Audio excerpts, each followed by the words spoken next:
Après l'épisode avec David, je le faisais pas avant l'épisode avec David. Oui, tu m'as dit que tu allais commencer à J'allais faire commencer, ça. ouais, c'était ça. Donc, c'est après ça que tu as commencé ça Tout ça? Non. Tout ça, c'était... J'ai commencé les séries et les mangas depuis l'an dernier. Ah, parce que j'allais dire, si tout ça, j'allais dire, mais quand tu dis que tu commences un truc... Non, mais j'ai un cahier d'apprentissage maintenant. Ah, ok. Où il y a les notes. En fait, j'ai commencé là d'abord parce que je voulais garder une trace et les retrouver facilement. Mais après, je me rends compte que je me souviens mieux quand je l'écris. D'accord. Donc, j'ai écrit. Donc, quand j'ai écrit, ça me reste mieux que quand je parle juste. Tu mets le sac là-bas.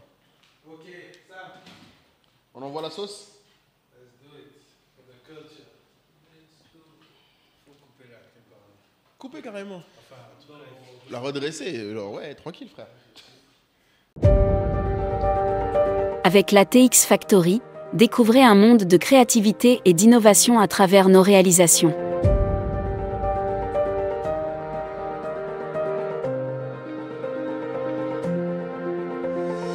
Laissez-vous plonger dans l'univers captivant de nos productions, qui transcendent les frontières du visuel, pour raconter des histoires uniques et inspirantes.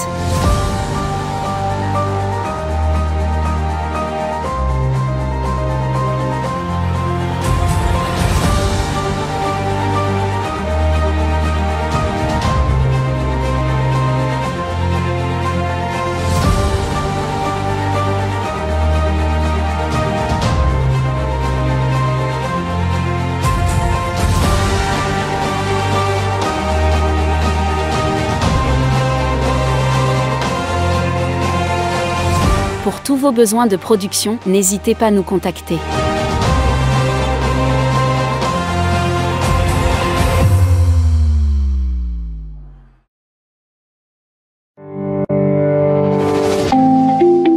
Shalom. Salam. Salut. À tous dans cette première édition de l'œil de l'entrepreneur. L'œil de l'entrepreneur. Un concept imaginé depuis des années d'ailleurs. Ah, gars, il faut que tu racontes la genèse. Jamais vraiment exécuté. J'avoue. Mais attends, on avait dit que maintenant on commençait le podcast par se représenter et la vision. Ah oui, d'accord. Parce qu'on se rend compte qu'il y a des gens des fois qui nous écoutent, qui ne savent pas qui on est. Ils voient juste deux gaillards là qui sont toujours en train de tchatcher avec des gens connus, mais on ne sait pas vraiment qui on est, ce qu'on fait. Donc qui es-tu, Moulay? Écoute, au jour d'aujourd'hui, je suis le cofondateur et CEO de Anka, une startup SaaS d'e-commerce pour aider tous ceux qui veulent vendre depuis l'Afrique à se faire payer comme PayPal, à pouvoir expédier à un moindre coût avec des partenaires comme DHL et à faire découvrir leur marque sur notre marketplace. Ok. Oui. Un peu de vanity metric. Ouais. Bon, alors, les gens nous connaissent surtout parce qu'on a levé plus de 10 millions de dollars avec des milliardaires de partout dans le monde et des fonds d'investissement de partout dans le monde et parce qu'on a fait plus de 50 millions de dollars de transactions dans 175 pays. Ouais. Voilà. Il faut se représenter. C'est important. Merci pour le rappel de petits trucs. Mais d'ailleurs, je pense qu'on va faire encore mieux. Vas-y. On va tourner, je pense, des présentations. Comme ça, on aura un petit générique. Qui dit qui on est. Voilà, effectivement, c'est vrai que on s'est rendu compte que voilà, nous, on tchatche comme si vous connaissez notre style, comme si vous étiez là. Ouais. Pour nous, voilà, vous êtes la communauté, on se connaît.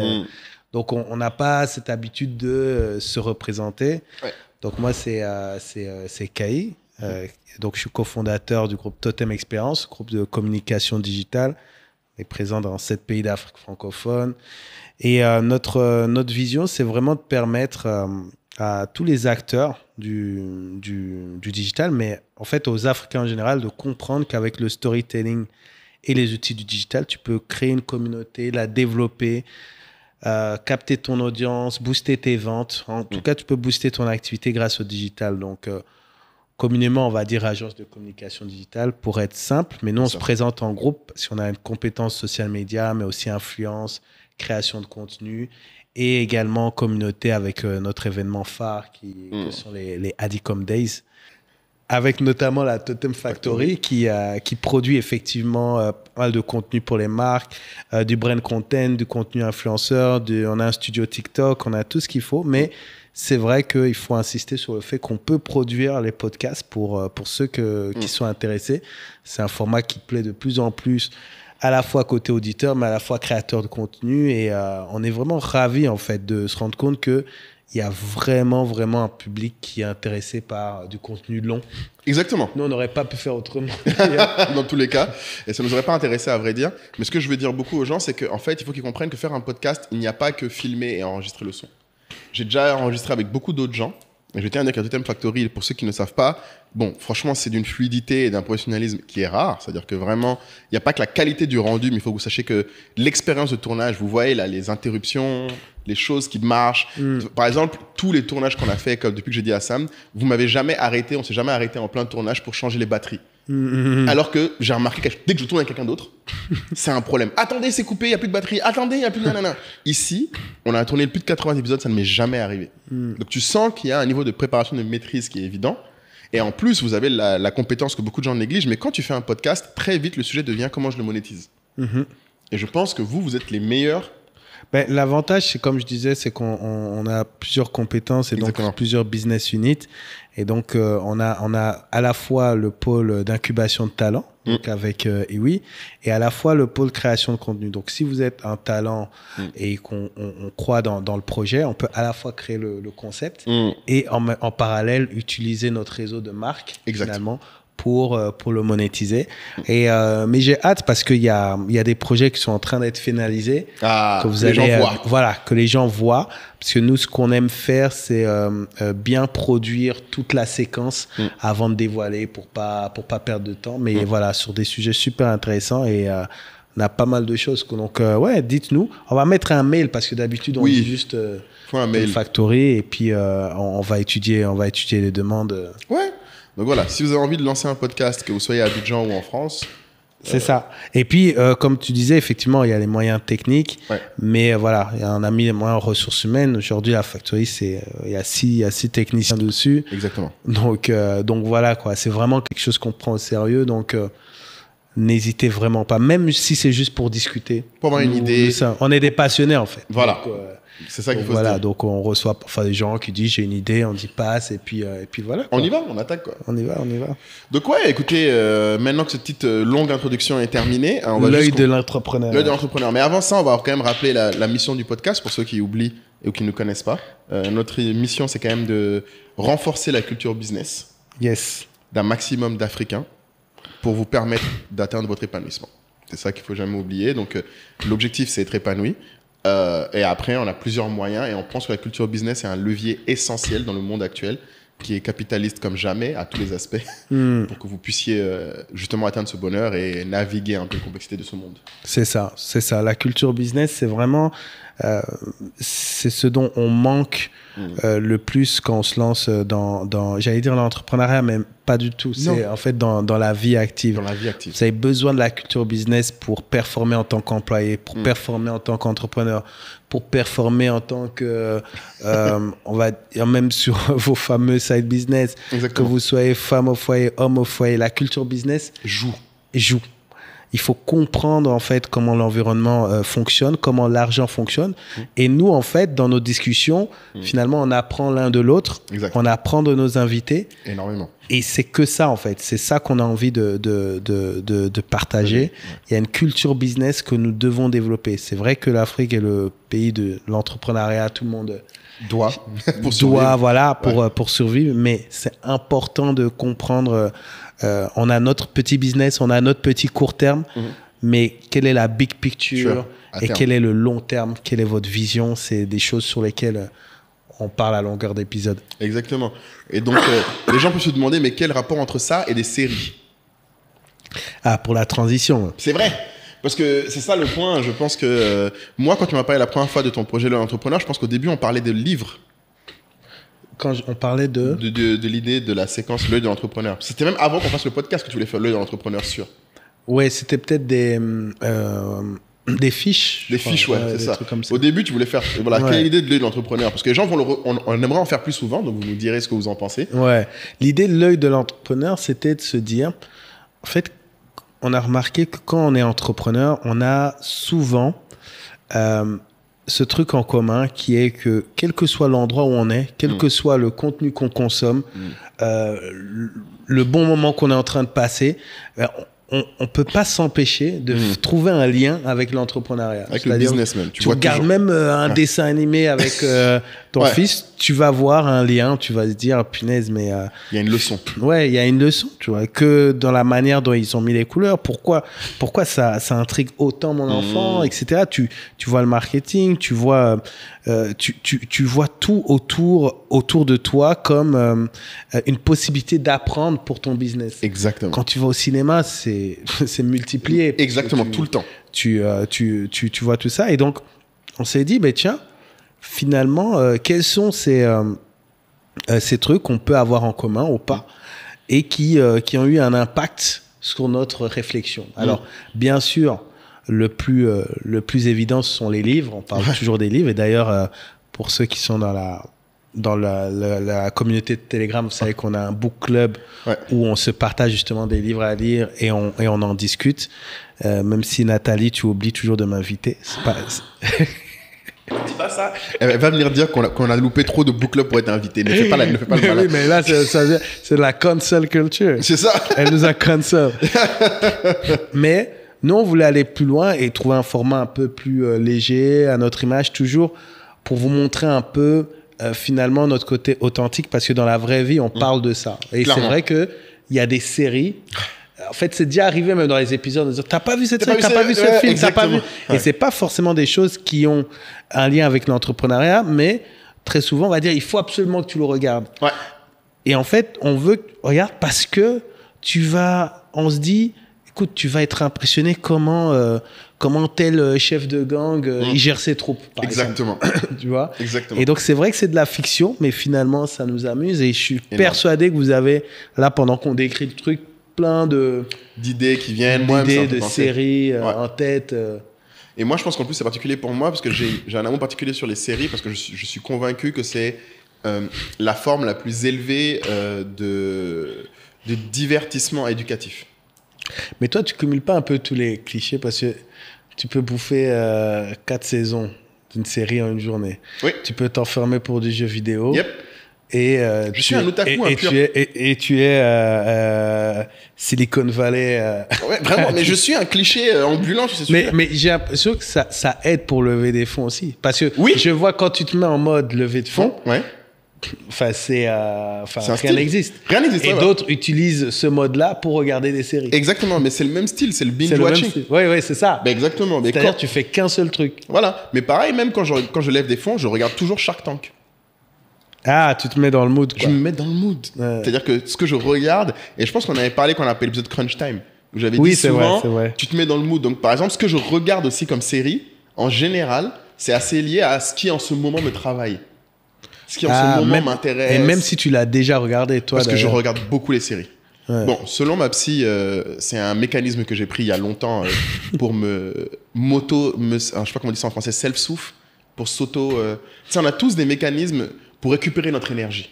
D'accord. Chacun a des mécanismes différents. Moi, mon mécanisme pour récupérer de l'énergie, c'est regarder des séries. Regarder des choses en plus, spécifiquement, que j'ai déjà regardé souvent.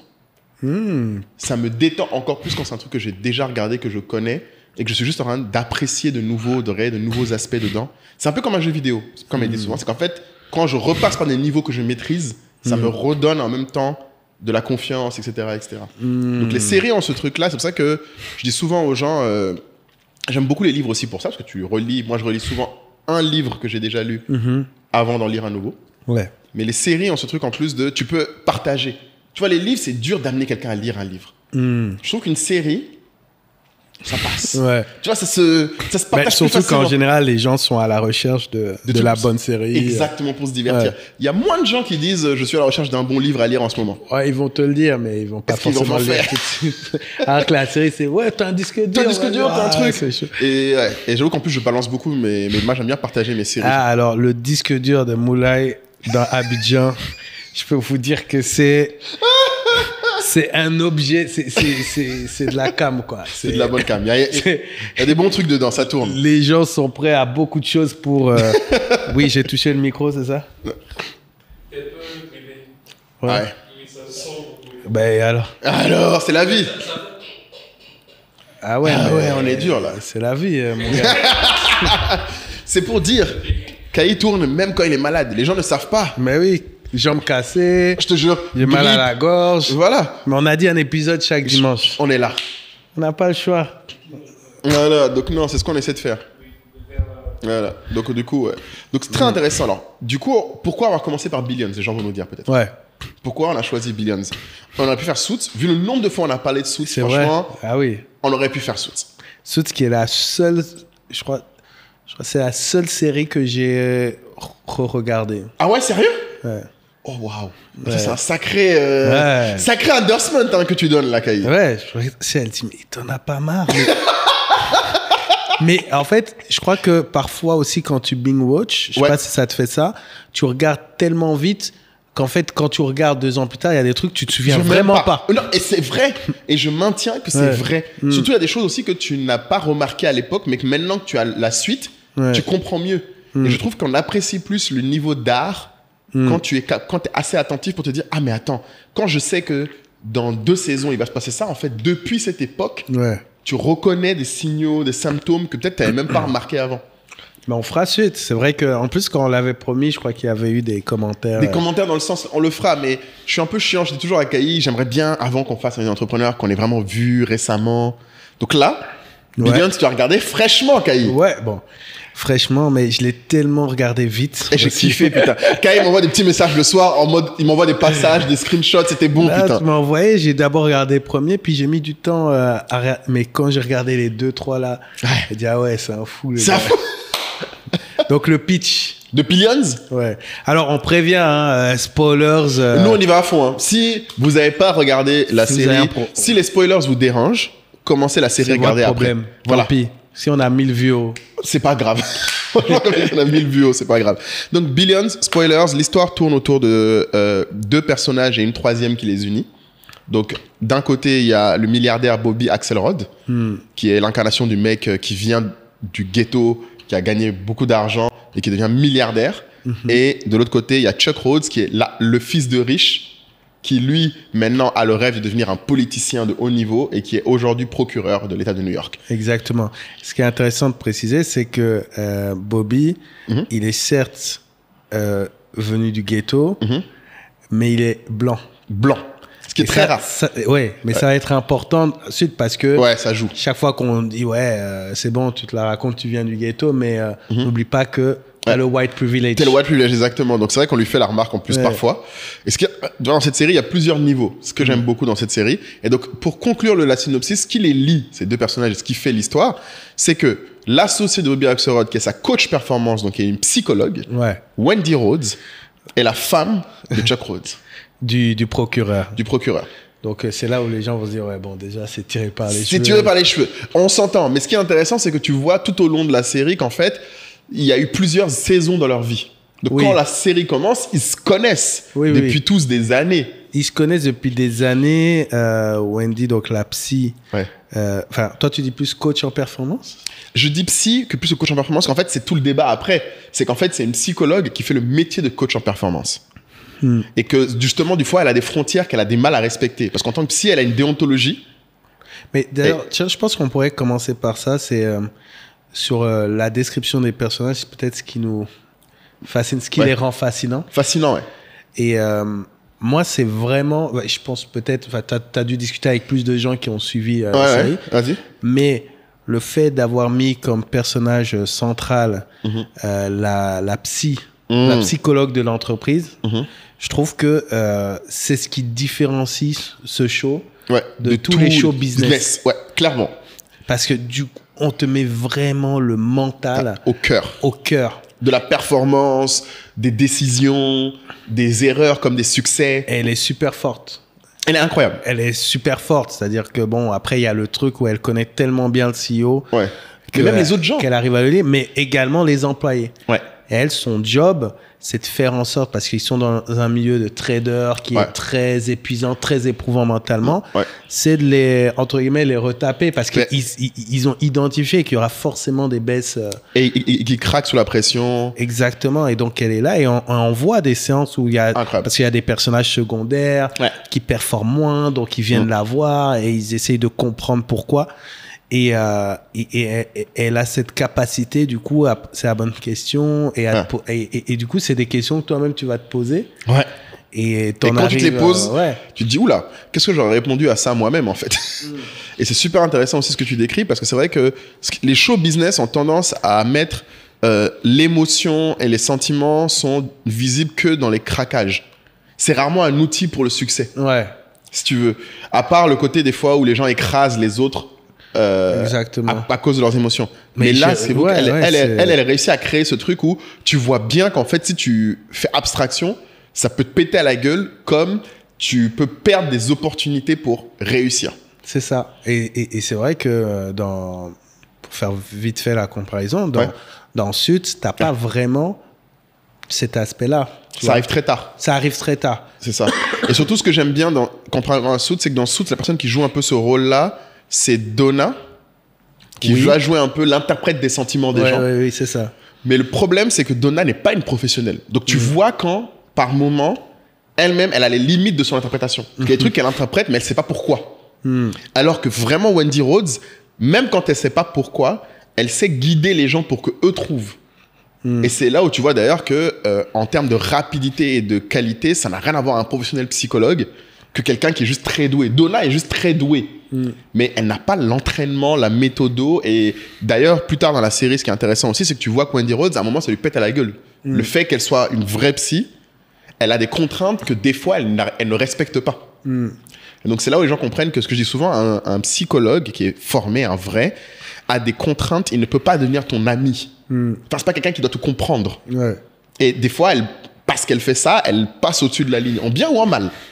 Et c'est ça qui, je trouve, est aussi super intéressant dans le truc. Si t'aimes, en tout cas, pour quelqu'un qui aime les sujets de santé mentale, d'émotion. Ben oui, parce qu'elle est carrément board member. Oui, non, c'est une décisionnaire. Elle gagne des bonus de ouf. Ouais, des millions. Ouais, c'est-à-dire, c'est vraiment quelqu'un qu'il protège. Profondément. Même quand il ne s'entend pas avec elle sur certains moments, il la protège parce toujours. Elle est centrale pour la santé mentale de l'équipe. Et c'est surtout ce qui est impressionnant, c'est que je crois que c'est l'une des rares séries aussi où tu vois justement que la loyauté, c'est un truc que moi j'aime beaucoup, et dans Suits il y a aussi comment la loyauté s'exprime. Parce que je trouve que c'est un truc dont on parle beaucoup en Afrique, la loyauté, le respect, mais dans cette série, je trouve qu'elle est particulièrement bien illustrée. Comme dans Suits, c'est-à-dire qu'il n'y a pas beaucoup de séries qui montrent ça ressemble à quoi la loyauté. À quoi ça ressemble quand quelqu'un que tu apprécies merde, même te fait du mal, et à quel point tu restes loyal ou pas. Bon, ça c'est vraiment Wendy Rhodes, mais je pense que les gens aussi, un truc qu'il faut aussi que je rajoute, c'est moi la raison par exemple pour laquelle je l'ai fait regarder à ma partenaire Méline, du coup, c'est que elle, je lui disais de regarder parce que Billions est l'une des rares séries où tu comprends ce que c'est qu'un milliardaire et qu'est-ce que c'est que l'argent. Et la richesse.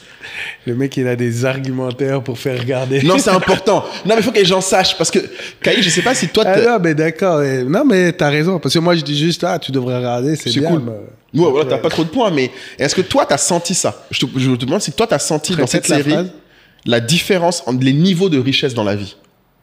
Oui. Plus qu'ailleurs. Oui, bien sûr. Oui.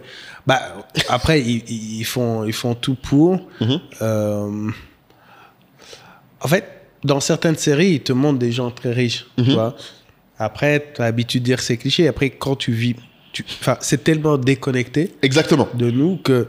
Bon, tu te dis, oui, c'est sûrement vrai. À un moment, elles vont prendre un verre, elle prend l'hélico. Voilà.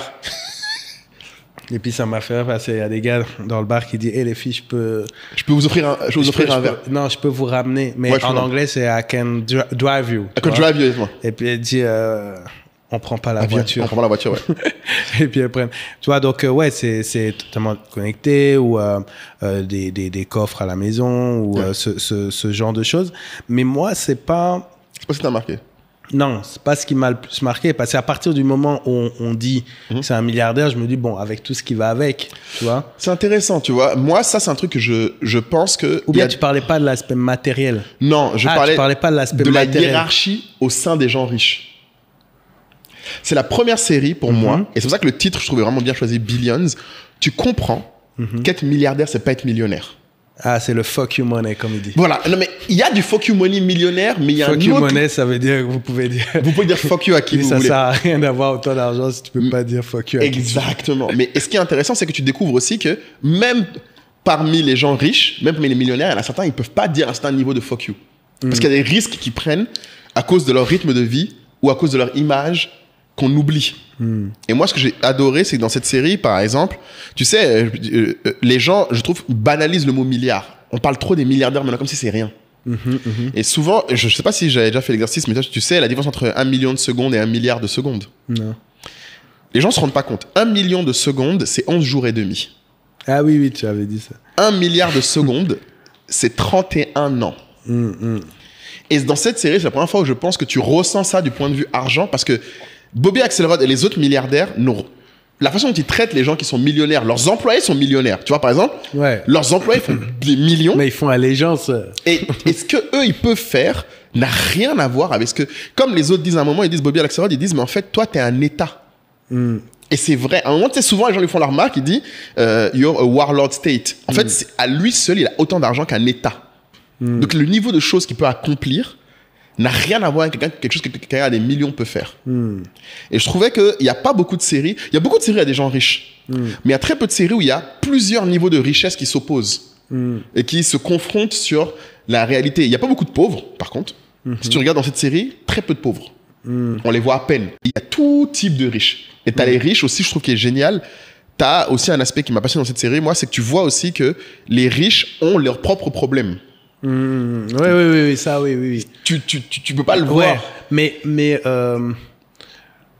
par contre, tu vois, le personnage, à un moment donné, j'ai envie de dire, c'est comme si ils vont chercher le problème, parce que les problèmes. Parce que lui, il est milliardaire, il discute avec des milliardaires, il faut toujours qu'ils aient un ennemi. Si t'es mon ennemi, il faut que je te terrasse jusqu'à la fin. Exactement. Et tu rentres dans un jeu comme ça, où finalement, ce qui me manque dans cette série, c'est le why. Ah, tu l'as pas trouvé, toi, le why? Mais finalement, pourquoi? En fait, à un moment donné, tu penses le sentir, mais après, peut-être que le why que j'ai senti me gêne un tout petit peu, parce que c'est une revanche sur la vie. Clairement. Mais une revanche qui va aller jusqu'où, en fait? Tu vois? Qui n'a pas de fin. Voilà, qui n'a pas de fin. Donc, c'est pour ça, moi, un why qui est uniquement centré sur la revanche sur la vie, et t'es milliardaire, etc., t'as tout, enfin, sans fin. En fait, à un moment donné, je trouve que y a des actions, tu dis, bon, il va peut-être laisser tomber ce truc. Et non, il y va. En fait, ça me fait presque pitié. Mais c'est le but. Et c'est le but, hein, Kai. C'est un peu comme on disait l'autre jour, là. C'est que je pense que cette série explique aussi pourquoi les milliardaires, c'est un peu comme le livre d'Elon Musk dont on parlait quand on a fait le mastermind hier. Un milliardaire a quelque chose qui lui manque. C'est pas quelqu'un qui a quelque chose de plus que les autres. Un milliardaire a pas plus d'intelligence qu'un millionnaire. Un milliardaire a pas plus. C'est pas ça. Il lui manque quelque chose plus que ce qui manque au millionnaire. D'ailleurs, c'est tiré d'une histoire vraie. Hein. Oui, non, mais c'est un gars qui d'ailleurs est en prison et tout. C'est vraiment vrai. Donc c'est... Et je trouvais que c'était extrêmement parce que tu as raison, Kai. Le why, et on parle du why d'Axelrod, qui est la revanche sur la vie, qui ne s'arrêtera jamais, parce que compétitivement, c'est juste un gars qui n'a réussi à avoir ce qu'il a que parce qu'il est hyper compétitif. Et qui a tout gagné en prenant.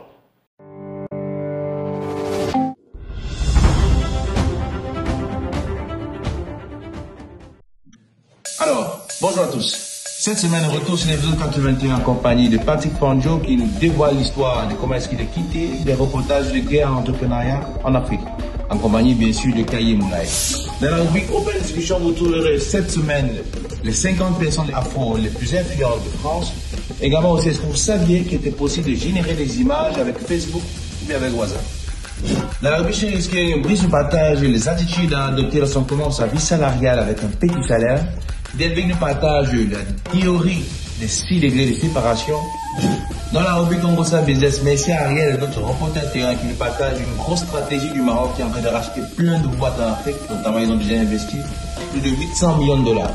Dans la rubrique projet individuel, Edwige recherche de la data dans le business de l'épicerie à Château-Rouge et Manama, auteur d'un best-seller. Dans la rubrique projet collectif, nous avons Afterwork Adjicom sur 23 mai, premier book fund par Kajidja et également la tribu s'interroge comment faire passer étudiants dans le podcast.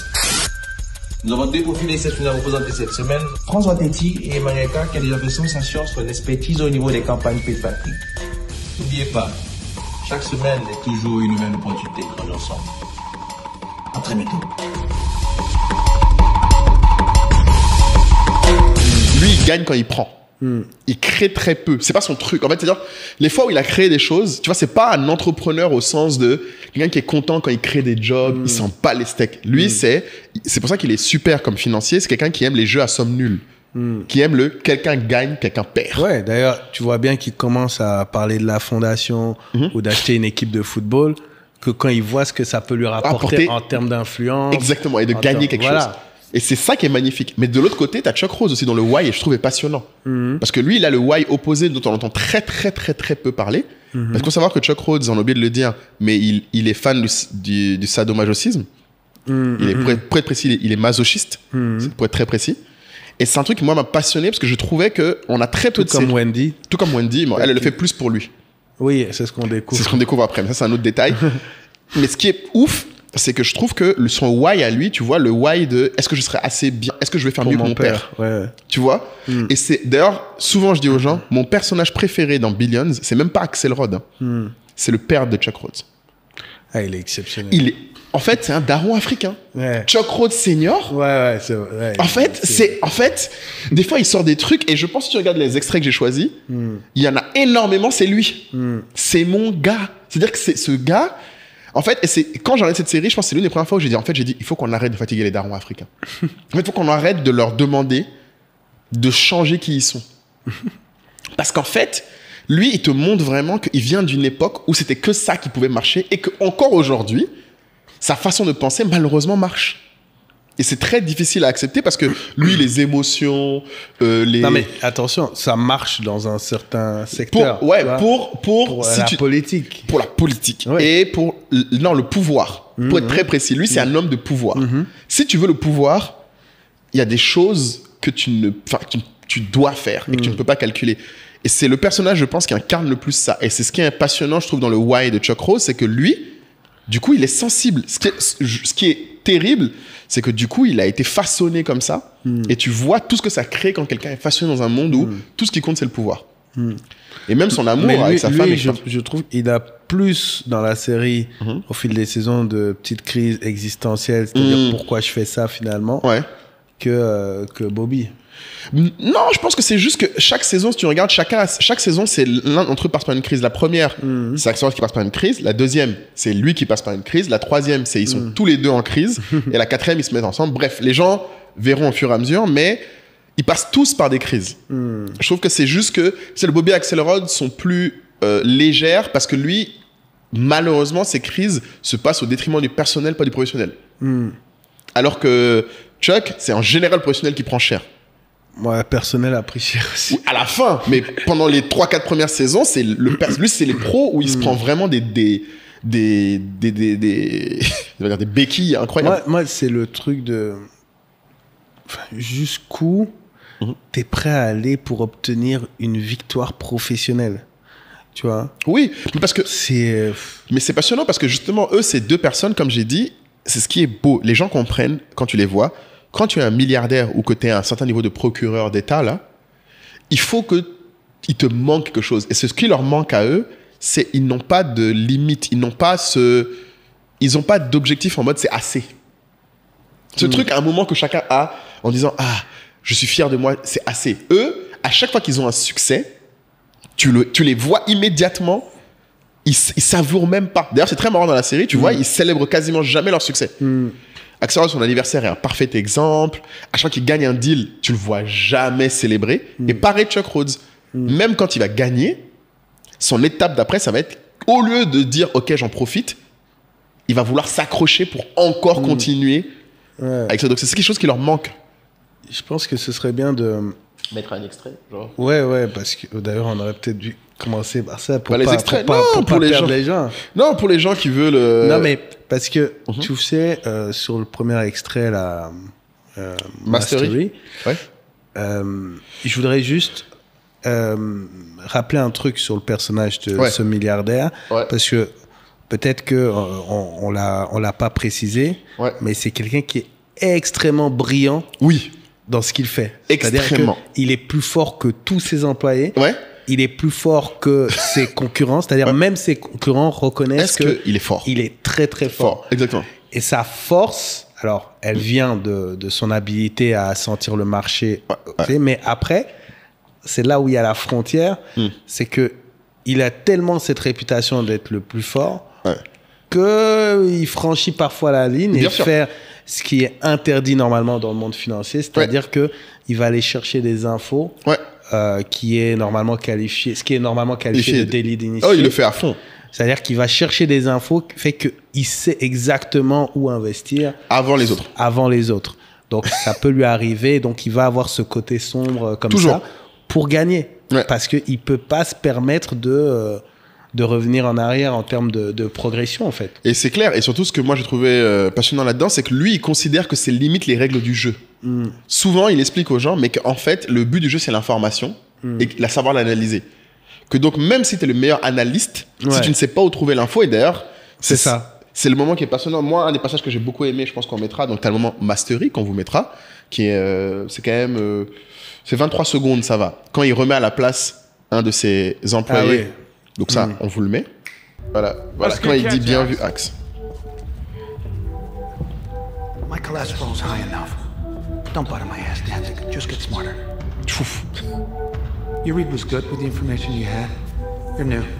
You'll figure it out. Or you'll be gone. Voilà. Jesus Christ. Yeah. And he went to Hofstra.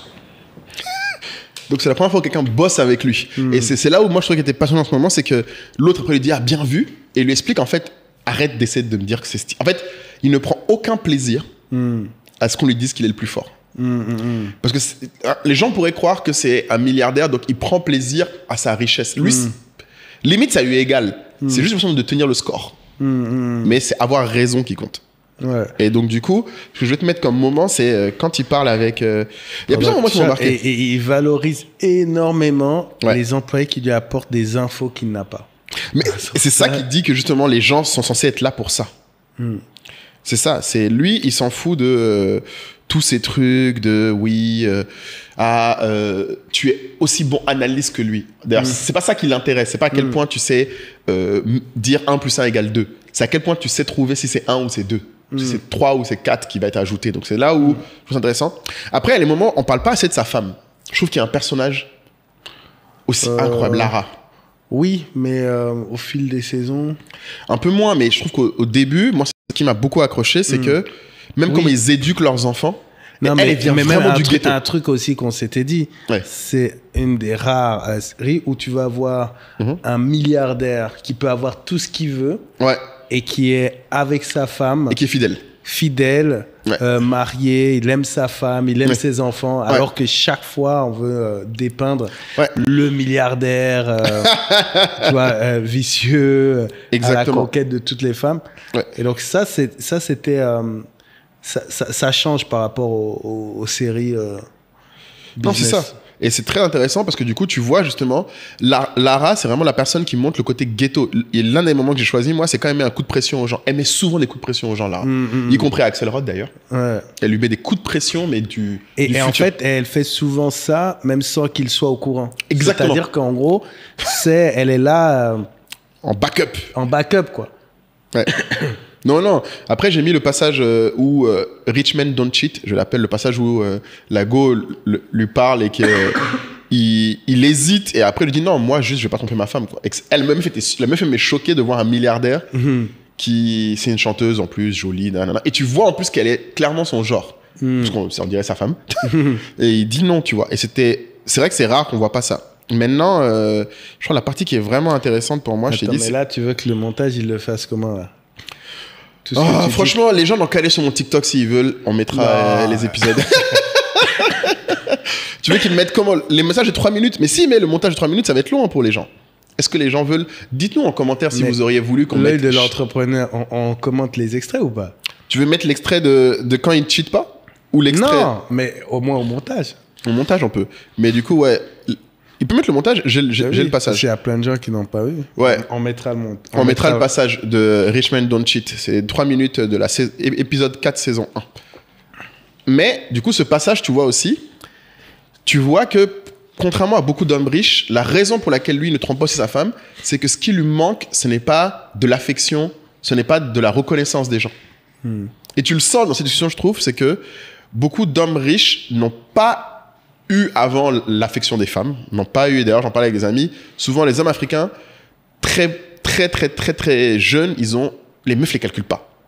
Et quand ils ont de l'argent, ils essaient de rattraper toutes ces années. Mais quand tu dis les hommes africains, c'est pas que les Africains. Je trouve que c'est quand même plus violent en Afrique qu'en Europe. Non, au contraire, moi je dirais. Non, je trouve qu'en Europe, non, je trouve que les jeunes Africains ont beaucoup plus d'aisance à parler que les hommes en Europe qui justement, qui ils ont moins d'efforts à faire dans leur chambre. Non, mais moi, ma grande conviction, c'est quand tu regardes ce truc-là, c'est que tu vois même dans la façon dont ils parlent, je trouvais, pour faire très simple, si tu cherches une jolie femme, pour faire très simple, je parle pas de juste n'importe quelle femme. En Europe, tu auras moins besoin d'argent pour avoir une jolie femme. Ok. Tu vois ce que je veux dire? Au moment où tu construis ton ego d'homme, en mode, est-ce que je suis capable de plaire à la femme la plus jolie que j'ai croisée dans une pièce? En Afrique, ça va beaucoup jouer à l'argent. Non, mais tu dis pour la confiance du gars. Pour l'ego, ouais, l'ego. Pur. Ok. Pour l'ego pur. Je parle pas de la capacité à plaire à une femme dans l'absolu. Moi, je parle de la construction de l'ego, qui est quelque chose qui, quand tu es milliardaire, du coup, est capital, où tu construis ton ego. Et lui, son ego n'est absolument pas sur comment les gens le voient, ni comment il plaît. Lui, il veut que l'industrie dise qu'il est numéro 1, quoi. Lui, c'est comme un sportif de haut niveau. T'as tout compris. Voilà, c'est exactement ça. D'ailleurs, il est très sportif. Lui, c'est vraiment, qu'on dise, il est au top du... C'est comme un classement ATP, quoi. Toi, t'es Federer. Et voilà, tes trucs. Et tu restes en haut. Tu restes en haut. Il veut juste pas descendre. Et ce qui est intéressant, c'est qu'il considère tromper sa femme comme descendre. Parce que la façon dont il réagit, c'est... Il dit clairement, en fait, genre, je ne vais pas laisser je vais pas laisser ça gâcher ce que j'ai. Et d'ailleurs, c'est intéressant, c'est que les seules choses qui va lui arriver avec sa femme, c'est quand justement, il va mentir sur d'autres choses. Oui, en plus des trucs vraiment banal pour lui. Banal de chez banal. Mais que elle a considéré suffisamment gros. Important, mais parce que c'est un sujet de longue date. C'est souvent ça. Oui, voilà. Et ouais, c'est dommage parce qu'il formait vraiment ce duo où, pour lui, et même après qu'ils soient plus ensemble, c'est la cofondatrice. Quasiment, ouais. Et il le dit. C'est la cofondatrice. D'ailleurs, il y a plusieurs fois où il se reprend quand il dit my money, et après, elle le regarde et dit non, our money. Il y a plein de fois où il se reprend parce que oui, il dit clairement sans elle. Et d'ailleurs, oui, t'as le moment où il lui donne, quand elle a son propre part de l'argent et qu'elle lui redonne son argent, et qu'à un moment, elle essaie de faire vérifier. Si jamais il se débrouille bien et tout. Et en fait, ce que je trouvais qui était passionnant, c'est que t'as pas que la ligne éditoriale dans la série qui est chaque épisode, c'est pas juste un nouveau coup qui essaie de se faire l'un à l'autre, ou chaque épisode, c'est pas juste un nouveau deal. C'est vraiment une continuité sur comment leur environnement évolue et comment ça les fait bouger. Mais tu vois, en parlant, je me rends compte d'un truc, c'est que contrairement à beaucoup de dirigeants, il va vraiment valoriser ce que tu lui apportes mentalement. Je prends l'exemple de Wendy, qui est la psy, sa femme. Ah oui, sa femme, ouais. Et également, comment il s'appelle, son meilleur pote, là? Son meilleur pote... Wags. Ouais, et Wags. Wags, son numéro 2. Et de l'autre côté, tu as des gens extrêmement brillants, super forts, qui lui ont déjà rapporté des millions de dollars, qui va virer sur le champ. Tu vois, parce qu'ils ont fait des erreurs ou ils lui ont pas apporté la bonne info et tout ça. Mais ces gens-là, qui lui apportent cette stabilité émotionnelle, il va essayer le plus qu'il peut de les garder autour de lui. Tu vois. Exactement. Tu vois, donc il peut se disputer avec Wise, mais il va toujours lui accorder une seconde chance. Alors qu'il n'accorde pas de seconde chance aux autres. Ouais, non, c'est clair. Et ce qui est intéressant, c'est qu'il a quand même un truc... parce qu'en fait, souvent, ce que lui, il regarde, c'est quand tu fais des erreurs. Ce que moi, j'ai beaucoup apprécié aussi dans cette série, c'est qu'il expliquait que, en fait, il regarde si l'erreur est une fonction de qui tu es ou une fonction de la circonstance. Il regarde si les gens, en fait, ils ont reproduit des comportements qu'ils ont depuis, qu'il voit lui. Des fois, il voit les comportements des gens Eh là, mon pauvre, bois de l'eau, pardon. Il est malade. Ah, faut couper. Faut couper. Comment ça? Moi, j'allais prendre ce moment-là pour dire aux gens, c'est le moment de vous rendre compte que Kai vient malade pour tourner pour vous. Donc, si vous ne pouvez pas vous abonner, vous êtes vraiment des ingrats. Sachez-le. C'est gratuit. Lui, il est là, il sacrifie sa santé. D'ici peu, il ne pourra plus parler. Là, on n'arrive pas aux 50 000 abonnés en plus. C'est vrai, c'est 46. 45. Abonnez-vous, les gens, quand même. Regardez. Hein? Moi, j'ai la jambe cassée, le gars a la voix pétée, mais on est là. Quand même, abonnez-vous. Genre, faites quelque chose. En tout cas. Donc, un autre exemple, du coup, c'est que... Ah bon, il faut qu'on parle quand même de Taylor, qui a... La série a gagné juste un prix aussi à cause de ce personnage, parce que c'est la première fois que tu as un personnage... Day.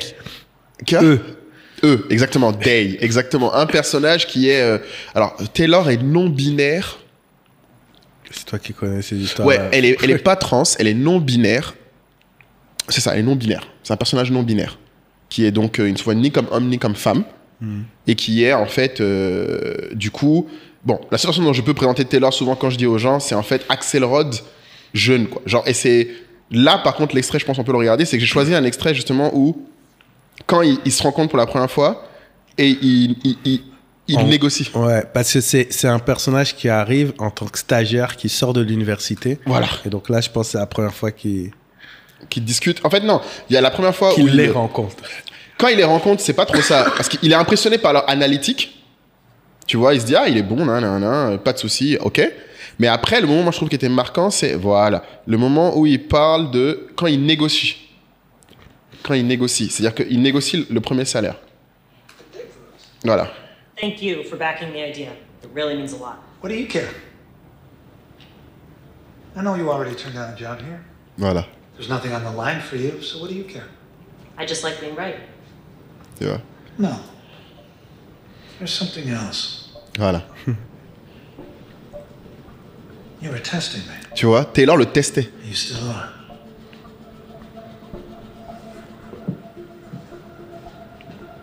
I Voilà. wanted to know if I could see you.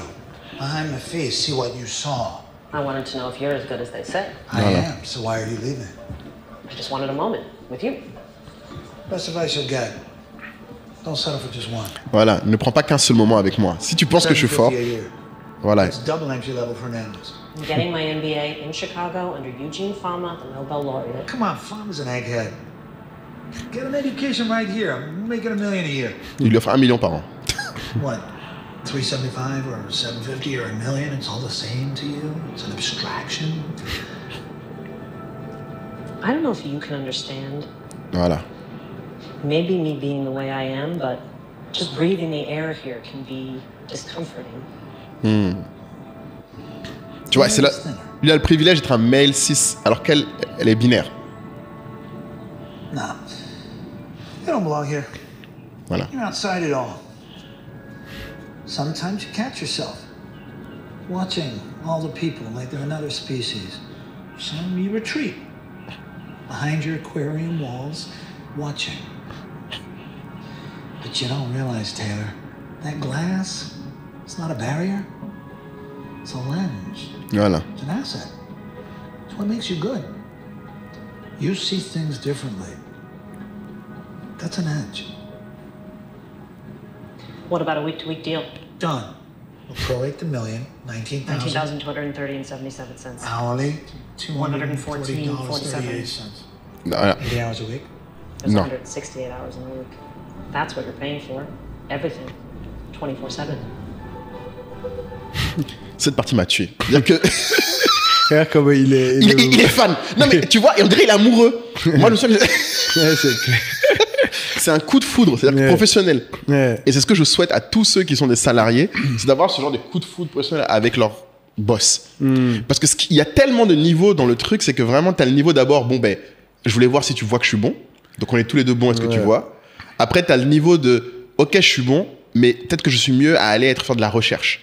Parce que dans le monde du business, vous êtes tous des sauvages, des males cis ultra dominants, alors que moi, en tant que personne non binaire, je suis quand même pas pareil. Et Axelrod, au début, était en mode, ouais, non, mais après, il dit, non, mais en fait, c'est vrai. Oui. Mais parce que tu es différent, justement, tu vois quelque chose que les gens ne voient voient pas. pas. Et ça, je trouvais ça hyper fort. Parce qu'il n'y a pas beaucoup de séries encore aujourd'hui où tu as ce cas de, la différence comme un asset et que donc Axelrod reconnaît que lui-même a un avantage d'être juste un mec blanc, cis, basique. Alors que Taylor, pour le coup, elle prend vraiment cher dans la série, plein de fois à cause des gens, de comment les gens la voient. Oh, les voient, excuse-moi. Comment les gens les voient. Et après, ce que j'ai beaucoup aimé, c'est la discussion sur le montant. Ils ont tous été d'accord sur le montant. Après, ils ont décidé de vérifier. Tu vois, ils commencent à calculer le taux horaire. Ouais. Et Axelrod prend 80 heures par semaine. Donc, si vous faites le calcul, c'est quand même déjà beaucoup. Donc, pour lui, c'est ça une semaine normale. Efficace, 80 heures par semaine. Et directement, Taylor lui dit non, tu payes pas 80 heures par semaine, tu payes 24 heures sur 24 heures sur 7, ça fait 168 heures dans une semaine, pas 80. Ah ouais. La négo va jusqu'à déterminer comment ils voient. Et c'est ouf parce que tu te rends compte que c'est comment ces gars-là réfléchissent. Ces deux-là, au lieu de s'arrêter juste à l'argent, la discussion finit sur le temps. Et tu comprends qu'en fait, c'est ça le plus gros asset pour eux deux. C'est combien de temps tu me donnes. Donc c'est ça, je trouve aussi, qui est super intéressant. Non, mais on pourrait faire un épisode entier sur la relation entre les deux là, parce que elle est incroyable. Ça donne une dimension au show. Incroyable.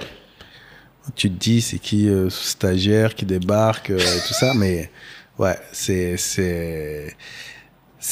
ouf parce que ce qu'ils ont voulu aussi nous montrer, je crois qu'ils ont vraiment réfléchi à la manière dont est vu le business actuel et ils ont pris certains tableaux et ils les ont un peu détruits, tu vois, en mettant l'aspect mental, en mettant le milliardaire qui est fidèle. Exact. Et en mettant cette jeune personne qui, donc, à tout casser, à ce moment-là, doit avoir quel âge? Il a 21... ils ont... Taylor ont 22 ans. Et pour les personnes non binaires, il faut dire ils ont. Ils ont, c'est ils. Ils ont. Ouais. C'est pas elle, c'est pas ils. C'est ils ont. Voilà, non, pour que les gens se disent, quand ils disent ils ont... Ouais, on parle de Taylor quand je dis moi, j'ai mis du temps à comprendre. J'ai toujours disait. Ouais. Et à 22 ans, donc je crois que c'est quoi, quelques semaines de stage. Ouais. Tu passes à 1 million par an. 1 million par an. Au début. Et après... Et c'est que le début. Après, il fait des deals où sur un deal, il gagne 3 millions. C'est que le début. Et donc, c'est pour montrer que c'est... Mais Taylor se fait avoir à cause de ses sentiments aussi. Oui, bon, ça c'est... Mais du coup, c'est intéressant parce que du coup, les gens, au début, tu comprends pas pourquoi... En fait, quand tu vois Taylor grandir, tu te dis, mais elle sera toujours... ils seront toujours le numéro 2 de Axelrod. Et à un moment, tu te rends compte que non. Il y a une différence fondamentale entre les deux. C'est qu'il y en a un qui, ce qui lui manque, c'est l'approbation et l'amour. Et l'autre, pas du tout. Et donc, du coup, c'est comme ça qu'ils se font avoir. D'ailleurs, Taylor à la fin. Mais voilà, sans vouloir trop spoiler, parce que c'est quand même du lourd. C'est quand même très, très lourd. Je me souviens, comme toi, tu m'as envoyé un message sur ça, d'ailleurs. Ah oui, sur cette partie. Je suis saison 1, saison 2 et tout. Bon, d'habitude. Et puis après, je vois cette jeune personne fraîche, et là, vient de l'école, gravit les échelons de l'entreprise. Tranquille, quoi. Bientôt senior, partenaire, etc. Et puis après, bon, en bonne série américaine. Ça parle le cul. Mais même Taylor est dans l'affaire de fesses. Donc, même Taylor est dans ces histoires. Il dit, ils sont tous dans l'histoire. Quand tu m'as écrit ça, j'ai tellement ri. J'ai dit, Kaï, t'es trop fort. Même Taylor est dans l'affaire de fesses. Ouais, tu m'as écrit ça. Je me souviens, t'étais choqué. Ouais, avec un investisseur. Là. Ouais, exactement. L'investisseur l'a blagué. Ouais, voilà. Donc, non, c'est super intéressant cet aspect-là. T'as raison, parce que je pense que dans beaucoup de séries, ça reste très... Il y a que l'histoire du personnage principal. Et d'ailleurs, je pense que c'est un trait des grandes séries, c'est que les personnages secondaires sont profonds. Tu sais, tu pourrais limite faire des séries, tu aurais pu faire un spin-off sur Taylor, on aurait mangé. De la même manière qu'il a fait un spin-off sur Jessica Pearson. Alors ça, ce que tu dis, c'est vraiment vrai, c'est que les personnages, j'ai l'impression qu'ils les ont travaillés, ils ont tous une identité, tu vois, même dans Suits, il n'y a pas ça. Parce que, honnêtement, moi j'aime beaucoup Suits, mais même, par exemple, je trouve pas le jeu d'acteur incroyable. sur Suits. Ils sont OK. Là, c'est vraiment, vraiment travaillé. Et ils ont des personnages cohérents. Et complexes. Et surtout, les personnages évoluent. Oui. Parce que tu vois, je te disais, c'est ça ma crainte. C'est que, en gros, moi, ce que j'aime pas dans les séries, c'est pour ça aussi que j'en regarde pas tant que ça, c'est que au bout de la 2e ou 3e saison, tu devines exactement qu'est-ce qui va se passer, comment la personne va réagir. Alors que là, non. Voilà, telle personne parce qu'elle a divorcé, maintenant réfléchit totalement différemment. autrement. Exactement. Ou telle personne, parce que finalement, elle a reconnecté avec son père, voit les choses complètement autrement, différentes, etc., etc. Et donc, ça te permet effectivement de voir le truc plus réaliste, finalement. Et c'est super important ce que tu dis là, parce que je pense que dans l'une entrepreneur, une des leçons qu'on peut donner en regardant Billions, c'est vraiment cette notion qu'il y a les saisons dans la vie. Encore une fois, qu'on dit souvent aux gens, c'est que, en fait, tu n'es pas une personne unidimensionnelle toute ta vie. Et il faut que tu te rendes compte que tu vas changer. Limite, il faut que tu te prépares à ça, parce que ça change comment tu réagis même après. Tu peux t'améliorer. Et d'ailleurs, dans la série, tout le monde s'améliore. Des fois, ils rechutent. Des fois, les trucs, mais je pense que c'est aussi un truc qui est très important dans la culture business des gens, c'est que dans le business aussi, il faut te rendre compte que de la même manière qu'on tient compte que, bon, quand tu as foqué quelqu'un, il va essayer de se venger à un moment, de la même manière, il faut que tu tiennes compte de la vie personnelle des gens. Parce que tu te rends vite compte, et même pour un salarié demain, connaître, parce que les gens sont un peu dans le Congo ça, en mode, ouais, mon boss, il aime bien, je sais pas, se taper plein de meufs. Idéalement, il faudrait pas t'arrêter juste à ça. Faudrait essayer de comprendre le pourquoi, parce que ça va déterminer aussi comment lui te voit et qu'est-ce qu'il attend de la boîte. C'est-à-dire que on en a déjà parlé, je pense une fois, de certains entrepreneurs font des boîtes pour des raisons qui ne sont pas l'argent. Et si toi en tant que salarié tu ne sais pas ça, en fait tu ne comprends même pas comment la boîte évolue. Il va avoir du mal à le savoir si le dirigeant ne le dit pas. Mais souvent dans cette série tu te rends compte, des fois les gens, c'est juste que les gens ou ne leur demandent pas ou ne prêtent pas attention. Mais si tu prêtes attention ou que tu demandes des fois, pas forcément à eux, par exemple, tu vois, Wags, souvent, c'est lui qui fait tampon entre Axelrod et les employés. Et c'est par Wags que les gens découvrent, en fait, qu'est-ce qu'Axelrod pense en vrai. Et souvent, je pense que les gens négligent les middle management à cause de ça. Ils pensent que, en gros, il n'y a que le boss qui compte. C'est ce que lui, il décide qui compte. Et qu'est-ce que tu penses de... parce que tu as utilisé le mot loyauté tout à l'heure.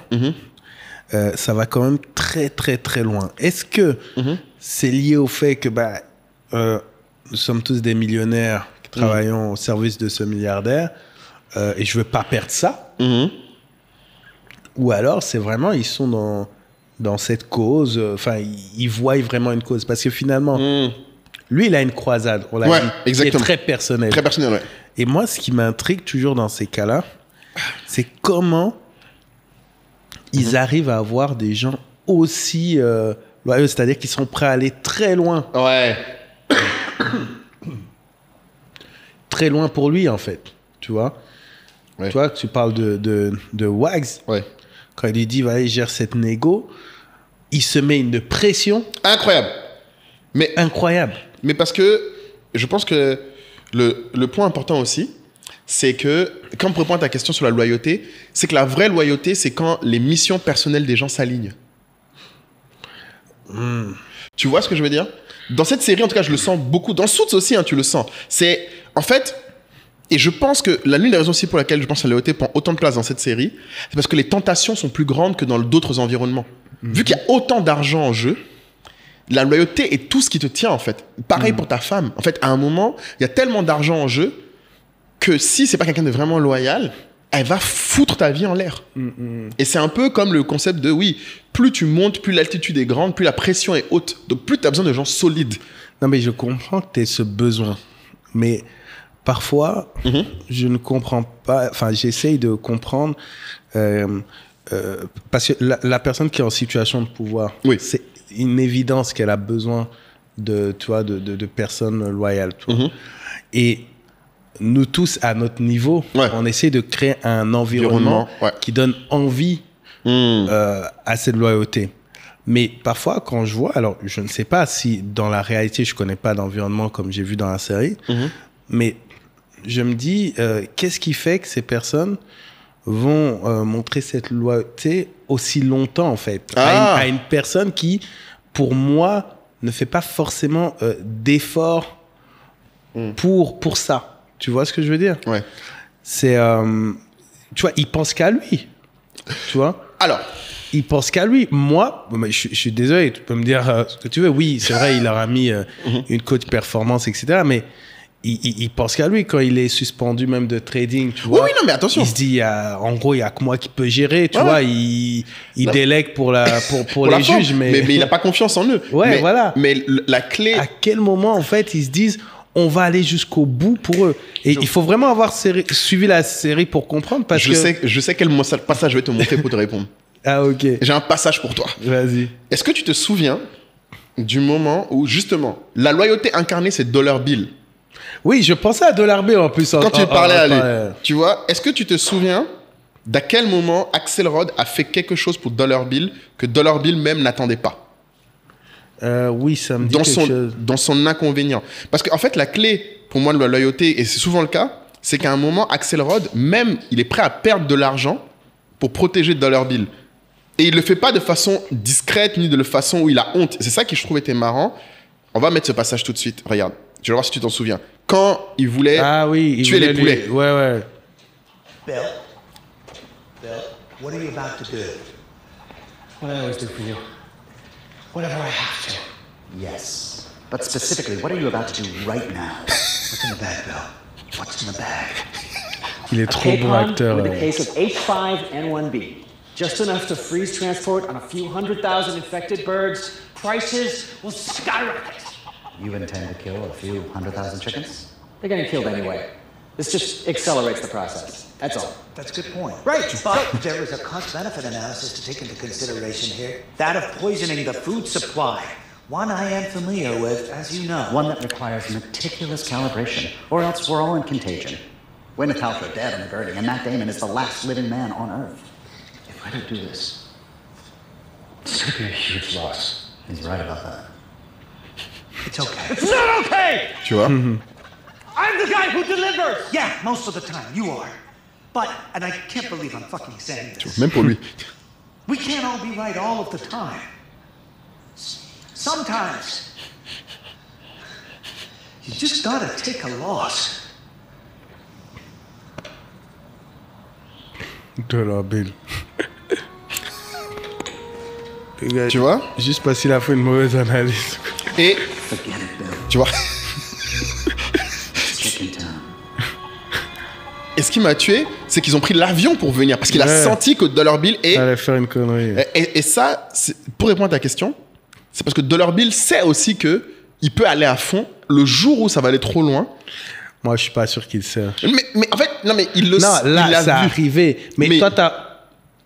En fait, depuis le début, tu le sens. Est-ce que, enfin, limite, tu pourrais être surpris même qu'il aille. Quand tu vois vraiment tout ce que Bobby fait. Mais en fait, c'est parce que tu pourrais, enfin, franchement, il a fait des trucs. Il a fait des trucs. Tu pourrais se dire, ouais, il pourrait. Moi, ça me choque. Je serais pas surpris qu'ils disent, ouais, bon, bah. Tu vois, finissant, trouve une solution. Gère-toi. Mais c'est ce qu'il a fait au début. Il a dit démerde-toi, il lui a raccroché à la gueule. Mais je pense que ce que les gens ne voient pas, c'est la mission personnelle d'Axelrod et la mission personnelle de Dollar Bill. Leurs missions personnelles à tous les deux sont alignées là-dessus. C'est-à-dire que leur mission personnelle à tous les deux, c'est on va faire le maximum d'argent possible pour être les meilleurs. Mais être les meilleurs, ça ne veut pas dire avoir tout le temps raison. La différence, par exemple, avec Taylor, c'est que sa mission personnelle à Taylor, c'est d'avoir tout le temps raison. Ce qui n'est pas la mission personnelle de Axelrod. Donc, du coup, c'est pour ça que des fois, Axelrod, les gens, ils les laissent tomber parce qu'en fait, ils sont sur une quête commune, mais des fois, les gens dévient et sortent de leur mission personnelle. Donc, quand tu sors de la mission personnelle, de la mission qu'on s'est mis d'accord, là, il intervient. Mais si tu fais ton truc de ton côté alors que c'est pas ce qu'on s'est dit, là, il te laisse die. Parce qu'en fait, tu es sorti du plan. Et je trouve que c'est ça qui est intéressant. C'est que la loyauté, ce n'est valable que sur une mission. C'est pas... sur tous les domaines de ta vie, sur tout. Et d'ailleurs, le gros débat, quand Axelrod, effectivement, va foquer Taylor, ça va être parce que, justement, pour une fois, Taylor a privilégié quelque chose d'autre à faire l'argent. Et c'est ça, le point. Donc, c'est là où il y a une petite différence. Par exemple, toi, est-ce que tu as souvent des discussions avec des gens de ton équipe sur quelle est ta mission de vie? Est-ce qu'ils sont vraiment en capacité de te répondre? C'est une très bonne question. Je pense que non. Moi, je pense qu'il y a certains, quand ils ont passé beaucoup de temps avec nous, certains plus que d'autres. Parce que tu vois, là, par exemple, tu analyses sa mission de vie à Dollar Bill, mais c'est une évidence en regardant sa vie. Mais les gens vivent parfois leur vie sans pouvoir exprimer leur mission de vie. Très vrai. Et des fois, ils ne la savent même pas eux-mêmes. Des fois, ils ne savent pas eux-mêmes. Tu vois, donc ça supposerait, si je reviens à ma question initiale, quand tu veux t'entourer de gens qui vont être loyal à toi, que tu les aies suffisamment observés pour identifier, en tout cas avoir une interprétation que tu juges proche de leur mission de vie. Et voilà, et tu vas faire en sorte d'aligner parce que tu sais où ils veulent aller. Où ils veulent aller, tu vois. Mais tu vois, moi, je vois... Et souvent, dans les séries comme ça, tu as ce truc... loyauté. Parce que même du côté de Chuck, tu as ça. Oui, exactement, avec Brian. Qui est incroyable aussi. Qui lui suit aussi jusqu'au bout. Et une fois qu'il est trahi, oui, mais après quand il est trahi... Mais parce qu'encore une fois... Parce que lui, sa quête, c'est la justice. Qui n'est pas la quête de Peuvrode, qui est le pouvoir. Voilà, c'est ça. Exactement. Et du coup, il se sépare là-dessus. Exactement, c'est vrai. Tu vois, c'est exactement ça. Mais par exemple, on le constate... Enfin, c'est au moment de la séparation que tu te dis... Ah oui, ben c'était une évidence que ça se sépare. Lui, il cherche la justice, lui, il cherche le pouvoir. Tu vois? Non, mais ils en ont parlé avant. Ouais. C'est ça qui est beau. Par exemple, le personnage aussi que j'adore, après le père de Chuck Rose, mon personnage favori, c'est Sacker. Sacker. C'est l'avocate noire qui bosse avec Chuck. Ah oui. Elle est tellement forte, cette dame. Daddy-là. Et Sacker, pourquoi Sacker, c'est vraiment la fille de Chuck? Parce qu'elle cherche vraiment le pouvoir aussi. Et ce qui est intéressant... Mais t'as vu comment elle a... À la fin, oui. Non, même au tout début. Elle comment est-ce qu'elle est montée? Elle est montée vite. Elle a trouvé la taupe dans le truc, ouais. Dans le bureau. Et parce que, en fait, les gens pensent qu'au début, t'as l'impression que Brian, c'est Taylor pour Axelrod. Alors qu'en fait, c'est Sacker qui est la même chose pour Chuck. Qui est vraiment quelqu'un qui a la même quête que lui. Et ce qui est beau, c'est qu'effectivement, Chuck... à la fin, avec le seul moment où Sacker et lui vont pas être d'accord, c'est quand justement ce con, il va aller trop loin sur leur quête de pouvoir et qu'elle est pas d'accord avec lui. C'est pas le bon move. Et c'est là où il se fait foquer. D'ailleurs, c'est quand sur la même quête, lui aussi il sort. Du coup, là, elle est plus loyale. Dans le même sens. Donc pour répondre à ta question, j'avoue un truc qui m'intrigue, c'est que je retire ce que j'ai dit. C'est pas le temps qui détermine à quel point mes employés ou les gens autour de moi. Quoi? C'est le je retire ce que j'ai dit. Non, je retire ce que j'ai dit. C'est vrai? Non, je veux dire par rapport à ce qu'on dit souvent. Tu dis les choses avec conviction, puis après tu... Ouais, je retire. C'est fini. Non, je retire ce que j'ai dit. C'est pas le temps. Parce que j'ai répondu en reprenant cet axe-là, mais en fait, pour répondre à ta question, très honnêtement, autant dans les employés que j'ai eus que dans même on va prendre même dans le basket, même les gens avec qui je joue au basket. Ouais. Les gens dont je sens le plus de loyauté, en tout cas avec qui je suis le plus loyal et ceux que je sens le plus de loyauté vers moi, c'est ceux dont la mission de vie est la plus claire. En fait, c'est pas une fonction du temps avec lequel j'ai affaire aux gens. Au basket, comment tu vois dans le basket? Non, qu'est-ce que tu appelles un pote du basket qui est loyal envers toi? Je vais donner un exemple très simple. Ouais. Dans un truc comme le basket, si tu regardes, nous, par exemple, un endroit où il y a des tensions, c'est la détermination d'à quel point c'est important de s'entraîner.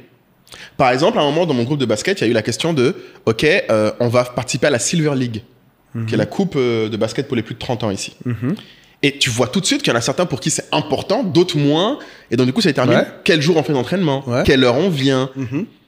Et la loyauté se voit à quel point les gens sont prêts, parce qu'ils se sont engagés, à tenir leur engagement sur la constance.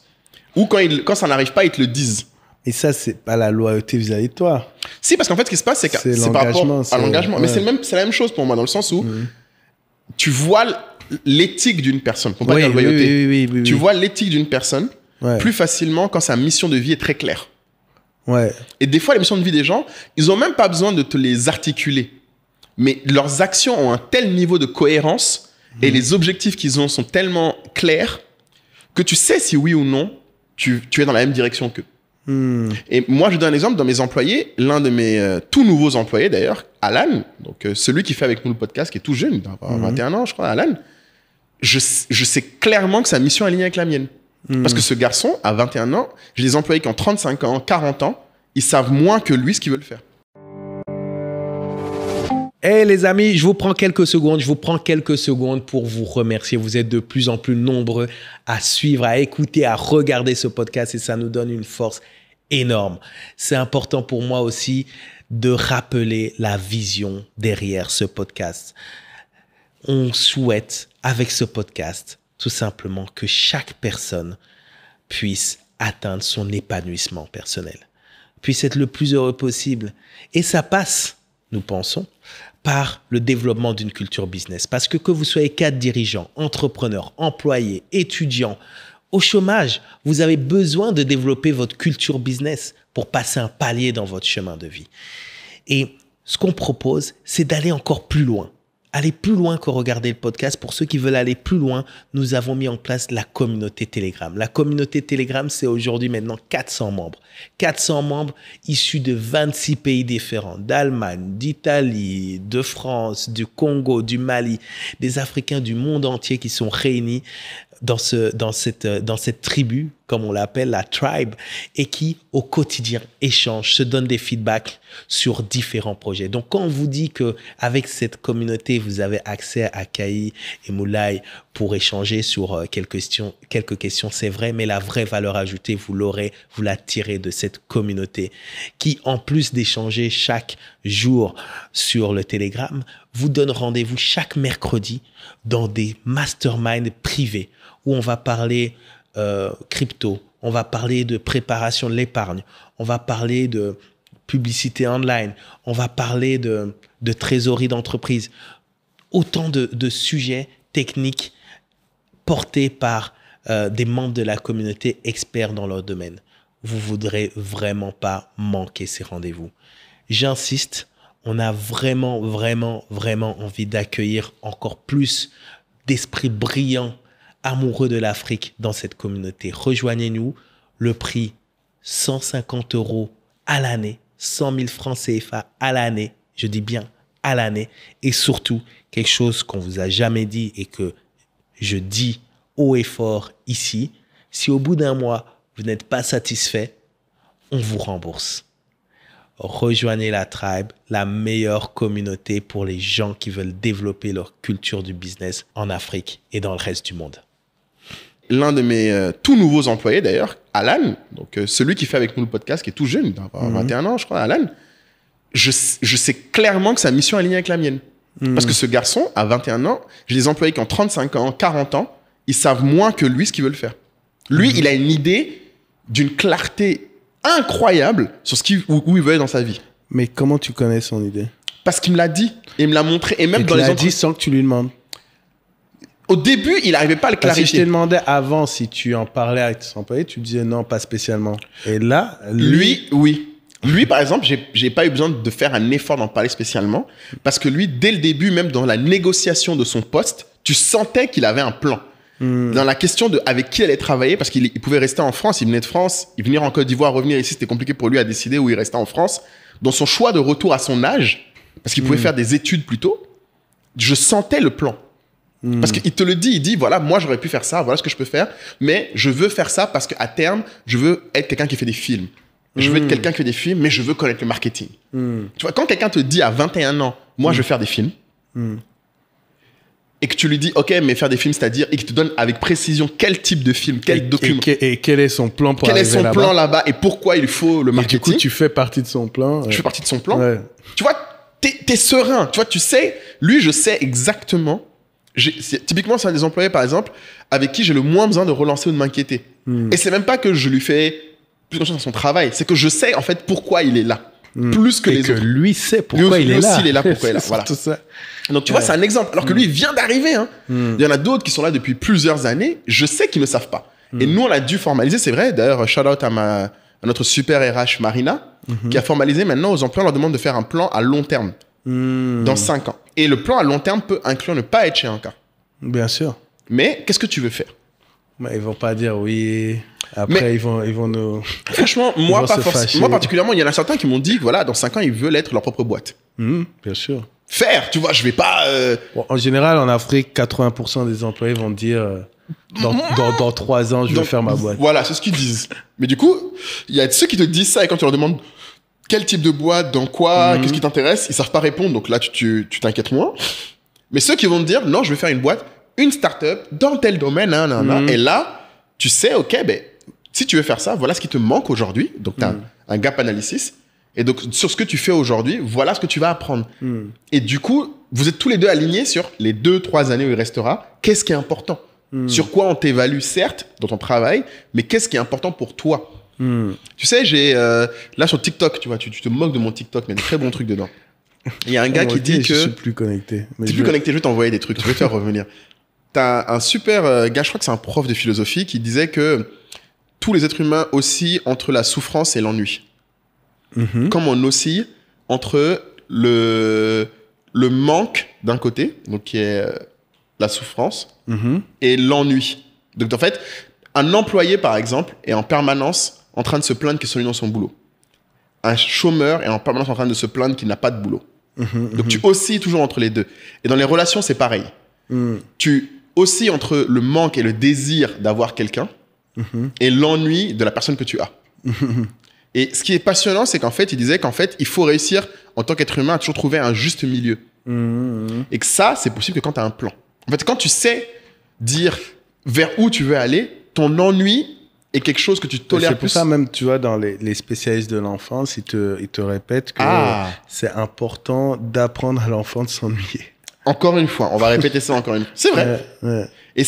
Mais parce qu'en fait, le problème, c'est que si les gens ne s'ennuient pas, en tout cas, s'ils ne savent pas gérer l'ennui, ils vont foncer vers le manque. Ouais, c'est ça. Ils vont foncer vers la souffrance. Parce qu'en fait, c'est ça qu'ils connaissent. C'est ça qui les mobilise. Alors que s'ils savent gérer l'ennui, ils vont pouvoir trouver dans l'ennui qu'est-ce qu'ils peuvent créer en plus. Donc et c'est pour ça que je pense que oui, effectivement, dans cette série, tu as très très bien exprimé ça. Parce que oui, l'un des passages aussi qui m'a le plus marqué de la série, moi, je pense que je te l'ai... Le passage où le gars dit qu'il a 40 millions de dollars, donc il est ruiné. Ah, et il vient voir Bobby. L'Indien, là, qui recrute. Ah oui. Oui, il explique pourquoi, avec 40 millions de dollars, il est broke. Oui, parce que entre la sécurité... La sécurité, le chauffeur, l'hélicoptère, les maisons. En fait, le lifestyle est... Ouais. Voilà, à 40 millions... T'es obligé de rester à un certain niveau. Et il disait qu'à 40 millions, il est ruiné. Et Lara aussi, à un moment, quand ils ont peur avec Bobby Axelrod, à un moment, elle dit... Mais, ouais. Il lui dit un montant, elle dit, mais qu'est-ce que tu veux que je fasse? Qu'est-ce que tu veux que je fasse avec ça? Elle me dit, je suis désolé de dire ça. Elle dit, venons d'où on vient. Oui. Elle dit, ça me choque moi-même de dire ça, mais... Mais avec notre lifestyle, ça passe pas. Et ça, c'est fou, parce que du coup, c'est là où tu comprends que même les riches, en fait, tu sais, à un moment, en fait, la vie, c'est vraiment genre faire attention à c'est quoi ton minimum. Ouais, c'est ça. Parce que même quand t'es riche et tu montes trop ton minimum, en fait, tu vas vivre une nouvelle tension. Parce que t'as peur de redescendre trop bas. Mais tu dis quoi à ceux qui disent, ouais, mais bon, donne-moi cette... Ces 40 millions là, je vais gérer. Donne-moi cet argent et donne-moi tes problèmes, je prends. Ouais, alors, c'est parce qu'ils connaissent pas les problèmes. En fait, et je trouve que... Est-ce que tu prendrais l'argent et les problèmes de Bobby? Non, je peux pas. Je peux pas gérer. Kaï, non, toi-même, faut voir. Est-ce que tu prendrais? Non. Je peux pas gérer. Franchement, je me suis dit, dans la série, je dis, franchement... Si c'est ça vraiment non, c'est pas possible. Mais c'est ça leur vie, hein. C'est pas possible. Après, lui, il a un choix parce que en vrai, il pourrait arrêter. Ouais. Non, il t'explique qu'il peut pas. À un moment, financièrement. Non, financièrement, il peut. Ah non. Oui, c'est ce que je dis. Le débat, c'est ça, et c'est ce que je dis. Le débat, il est ailleurs. Ouais, non. Et ce qui est intéressant, c'est le manque. Encore une fois, lui, c'est quelque chose qui lui manque, ça ne partira jamais. Il aura toujours le sentiment d'être pas assez respecté. Quoi qu'il fasse, quoi qu'il y arrive, il aura toujours le sentiment de ne pas être assez respecté. Et ça, si un gars il avait un petit sourire sur son visage, il va se dire, mais il me respecte pas, je vais lui montrer. Exactement. Ça, après, honnêtement, je trouvais ça un peu too much. Pourquoi? Parce que je me dis... Enfin, en fait, le too much, je dirais peut-être pathétique. Tu vois, comme je te disais, limite, ça fait pitié, en fait. Parce que, à un moment donné, tu veux... Non, alors, le mot que tu cherches, c'est pitoyable, pas pathétique. Moi, pitoyable, je trouvais ça peut-être insultant, je sais pas. Pathétique, c'est plus insultant, ouais. Non. Pathétique? Pathétique, c'est ridicule. Bon, dites-nous. C'est ça. Pathétique versus pitoyable. Ouais. Pitoyable, ça te fait pitié. C'est que tu n'aimerais pas être à sa place. Ça fait pitié. Pathétique, c'est à sa place, tu trouves ridicule qu'on en soit là. Bon, alors c'est les deux. Toi, c'est les deux? Tu trouves pathétique? Intéressant, sérieux? Ouais. Parce qu'en fait, quand tu trouves ridicule d'en arriver là? Ouais. Il y a certains trucs, tu vois, où tu en arrives à tu vois, autant pour le problème avec sa femme, c'est une erreur. Ouais. Mais tu comprends? Enfin, oui, il aurait. Bref, avec tout ce qu'ils ont vécu, je me dis que elle aurait pu. Ils auraient pu. Mais non. Comme tu dis, il y a une longue histoire derrière. Mais tu vois, il a par moment, jusqu'à sacrifier sa relation amicale avec Wendy. Ouais, bien sûr. Tu vois, jusqu'à il a mis de côté un peu Wags à un moment donné, mais bon, peut-être qu'il en avait besoin. Ouais. Mais tu vois, ou alors il va faire un coup à son adversaire, à Taylor, qui est son protégé de départ, etc. Ouais, qu'il l'a trahi, Ouais, ok, il l'a trahi, ok. Bon, pour certaines raisons aussi, mais bref, il l'a trahi. Après, quand il prend sa revanche, ça suffit pas. Non. Ça suffit pas. C'est limite, ils se sont dit non, il faut qu'il ait rien. Il faut qu'on l'écrase, Tu vois? Ouais. Il faut qu'on l'écrase, tu vois. Mais attention, il l'écrase et après, il dit, il faut que ça revienne sur ma mission. Donc, il faut que la personne, je l'écrase et elle revienne chez moi. Oui. Mais non, mais ça, c'est le... Mais tu vois, d'en faire, en fait, une mission... En fait, ce que je me dis, c'est que... après, c'est une série, tout est, tu vois, intensifié, mais ce que je veux dire, c'est que parfois, tu vas avoir 7-8 épisodes, donc qui correspondent, normalement, dans la vie du gars, peut-être à, 5-6 mois. 5-6 mois. Et donc, pendant ces 5-6 mois, focus sur la destruction d'une personne. Mais c'est ça qui l'a rendu milliardaire. En fait, et c'est ça que je pense que toi, tu vas pas... Essaie de prendre dans l'autre sens. Est-ce que tu compatis plus, tu trouves plus pathétique Chuck Rhodes ou moins? Chuck, si. Tu compatis plus à ses excès. En fait, la question, c'est lequel des deux... Non, lui aussi. Lui aussi va trop loin. Ouais. Les deux, à un moment donné, en fait, trop loin, parce que ça devient une histoire... Est-ce qu'il y a un personnage dedans où toi, tu trouves que tu compatis à ses erreurs? En fait, c'est une question de... Est-ce que toi, ça te paraît proche? Tu vois, par exemple, moi... Alors, je vais te poser la question peut-être autrement. Moi, par exemple... Peut-être Taylor, je sais pas. Peut-être Taylor, tu compatis un peu plus? Parce que l'amour, non, l'émotion... mais quand c'est de mettre son père dans le truc. Là, tu compatis, toi? Oui. Moi, je trouve ça débile. Mais ça me... Non, mais... En fait, ça, je trouve ça pathétique. Non, mais quand tu dis c'est débile... C'est pathétique, tu vois. Mais, non, mais tu vas trop loin. Il a eu cette opportunité. Son père a toujours rêvé de... Oui, bien sûr. Apparemment, c'est aussi un génie. Non, ouais, voilà, c'est très fort. Enfin, en tout cas, c'est un mathématicien de haut niveau. Très haut niveau. Et il lui a donné cette opportunité de créer ce truc-là. Et ça te paraît c'est proche. devenu son point faible. Ouais. Mais ce que je veux dire, c'est que aller dire que... Enfin, le fait que je dise je comprends son erreur... En fait, même moi, je suis pas d'accord avec ce que je dis parce que de base, c'est pas une erreur, c'est devenu un point faible que ses ennemis ont exploité. Mais toi, tu aurais accepté ce point faible à sa place. La question est là. En fait, je pense que c'est là où l'empathie se joue. C'est est-ce que toi, à la place... Est-ce que quand j'analyse, je lui en veux pas, d'une manière totalement froide, je lui en veux pas d'avoir fait... Ou est-ce que... erreur. Non, mais c'est même pas... Est-ce que, au contraire, est-ce que d'une manière chaude, ça te crée une émotion de voir que ça soit devenu un point faible? Moi, en fait, le pathétisme que tu décris sur le ridicule d'Axel Rhodes, c'est le même pathétisme pour moi sur la situation du père de Taylor. Enfin, ça ne me génère aucune émotion. Ça va trop loin. En fait, je comprends pas qu'on aille aussi loin. Au moins, ça vient d'une volonté, si tu veux, d'impacter quelqu'un, en fait. Axel Rhodes, c'est pour lui. C'est toujours pour lui. Mais hey, c'est la personne la plus importante dans la vie, c'est toi. C'est-à-dire qu'à un moment donné... D'ailleurs, à un moment donné, il dit plus jamais, tu vois, il te dit pas, c'est pour mes enfants. Non, il s'en fout. Il a jamais dit ça. Il a jamais dit ça. Oui, lui, c'est un gars, il dit pas ça pour ses enfants. Mais il disait quand même, quand il était avec Lara, tu vois. Non, même à l'époque, il leur disait que c'est pas pour eux. Tu vois. Ouais. Mais là, tu vois, Taylor, c'est une autre démarche. J'essaye de faire croquer le vieux. Mais c'est pour lui. Parce qu'il veut que son père et lui soient proches. C'est pas pour son père. Non, oui, mais là, tu rentres dans la psychologie qui dit qu'on fait du bien, c'est pour soi-même. Mais c'est vrai. Non, mais d'accord, mais tu vas pas comparer quelqu'un qui fait du bien, et bien sûr, ça lui fait du bien, à quelqu'un qui fait tout pour... Mais il fait du bien parce que ça lui fait du bien. C'est la même chose, en fait. Non, mais tu peux pas comparer. Non, mais en fait, ce que je veux dire... Non, mais tu vois, c'est intéressant. Tu vois, cette distance qu'on a là sur l'interprétation, c'est ça que je trouve génial dans les séries. Parce que malheureusement, il n'y a pas assez de personnages souvent dans des livres pour qu'il y ait autant de projections. Parce qu'au final, un livre est souvent écrit sur une perspective. Une série a plusieurs perspectives. Donc, tu peux t'accrocher à un personnage plus qu'à un autre. Et tu vois, moi, ça m'intrigue. Je me demande, toi, est-ce que... Parce que moi, j'ai jamais eu ça, mais c'est un truc qui m'a toujours touché. Toi, est-ce qu'en tant que Lumumba, la partie Rhodes, où ils veulent vraiment...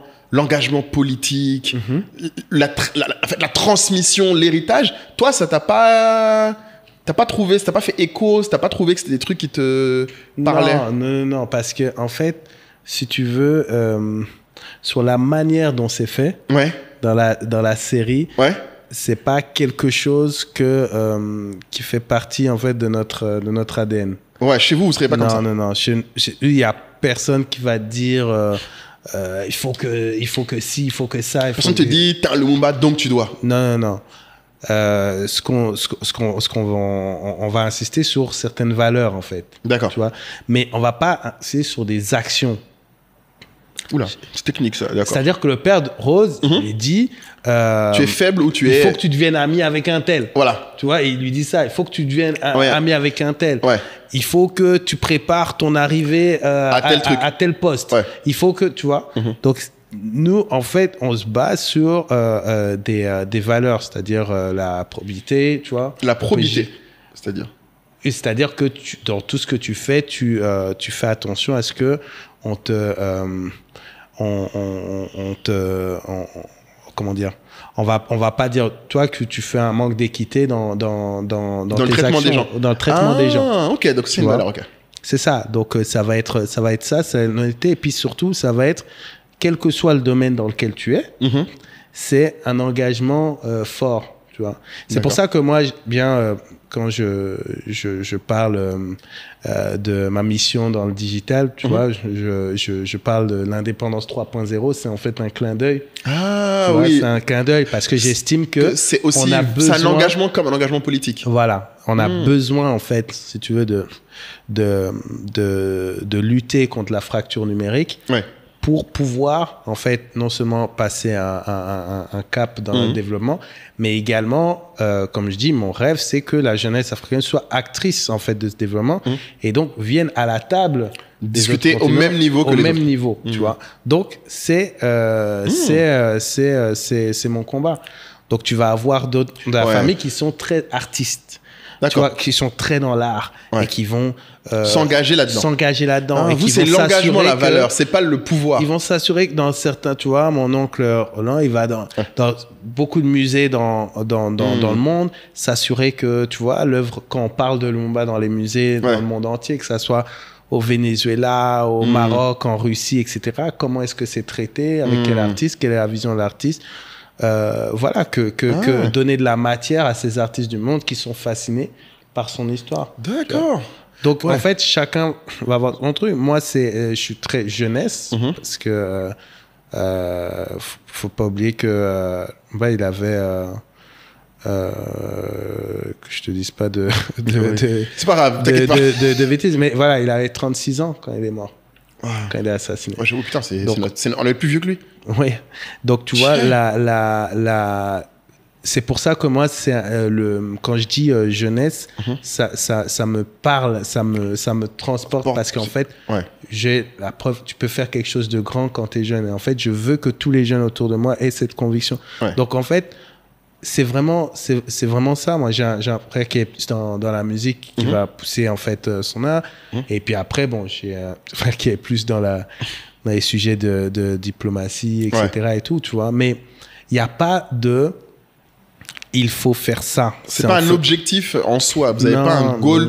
Parce que oui, le père, je comprends pourquoi c'était vrai. Parce que lui, c'est vraiment, il faut qu'il soit gouverneur parce que je n'ai pas pu l'être. C'est ça, tu vois, c'est exactement ça. Après, ça peut arriver, tu vois, même chez nous, que les gens vont, sans qu'on leur dise, penser qu'ils doivent absolument le faire. Peut-être pour l'histoire voilà, que tu as par rapport à la famille, mais aussi parce que moi, j'ai entendu plusieurs fois, je me souviens quand j'étais à la fac, des potes, Kamer, etc., enfin, peu importe, mais un Kamer en particulier, qui dit, mais qu'est-ce que tu fais ici? Moi, avec ton nom, je serais déjà président. Enfin, tu vois, des choses comme ça. Ah ouais, ça te dit ça et tout? Oui. Donc, pour eux, c'est logique. Donc, tu peux... En écoutant, en fait...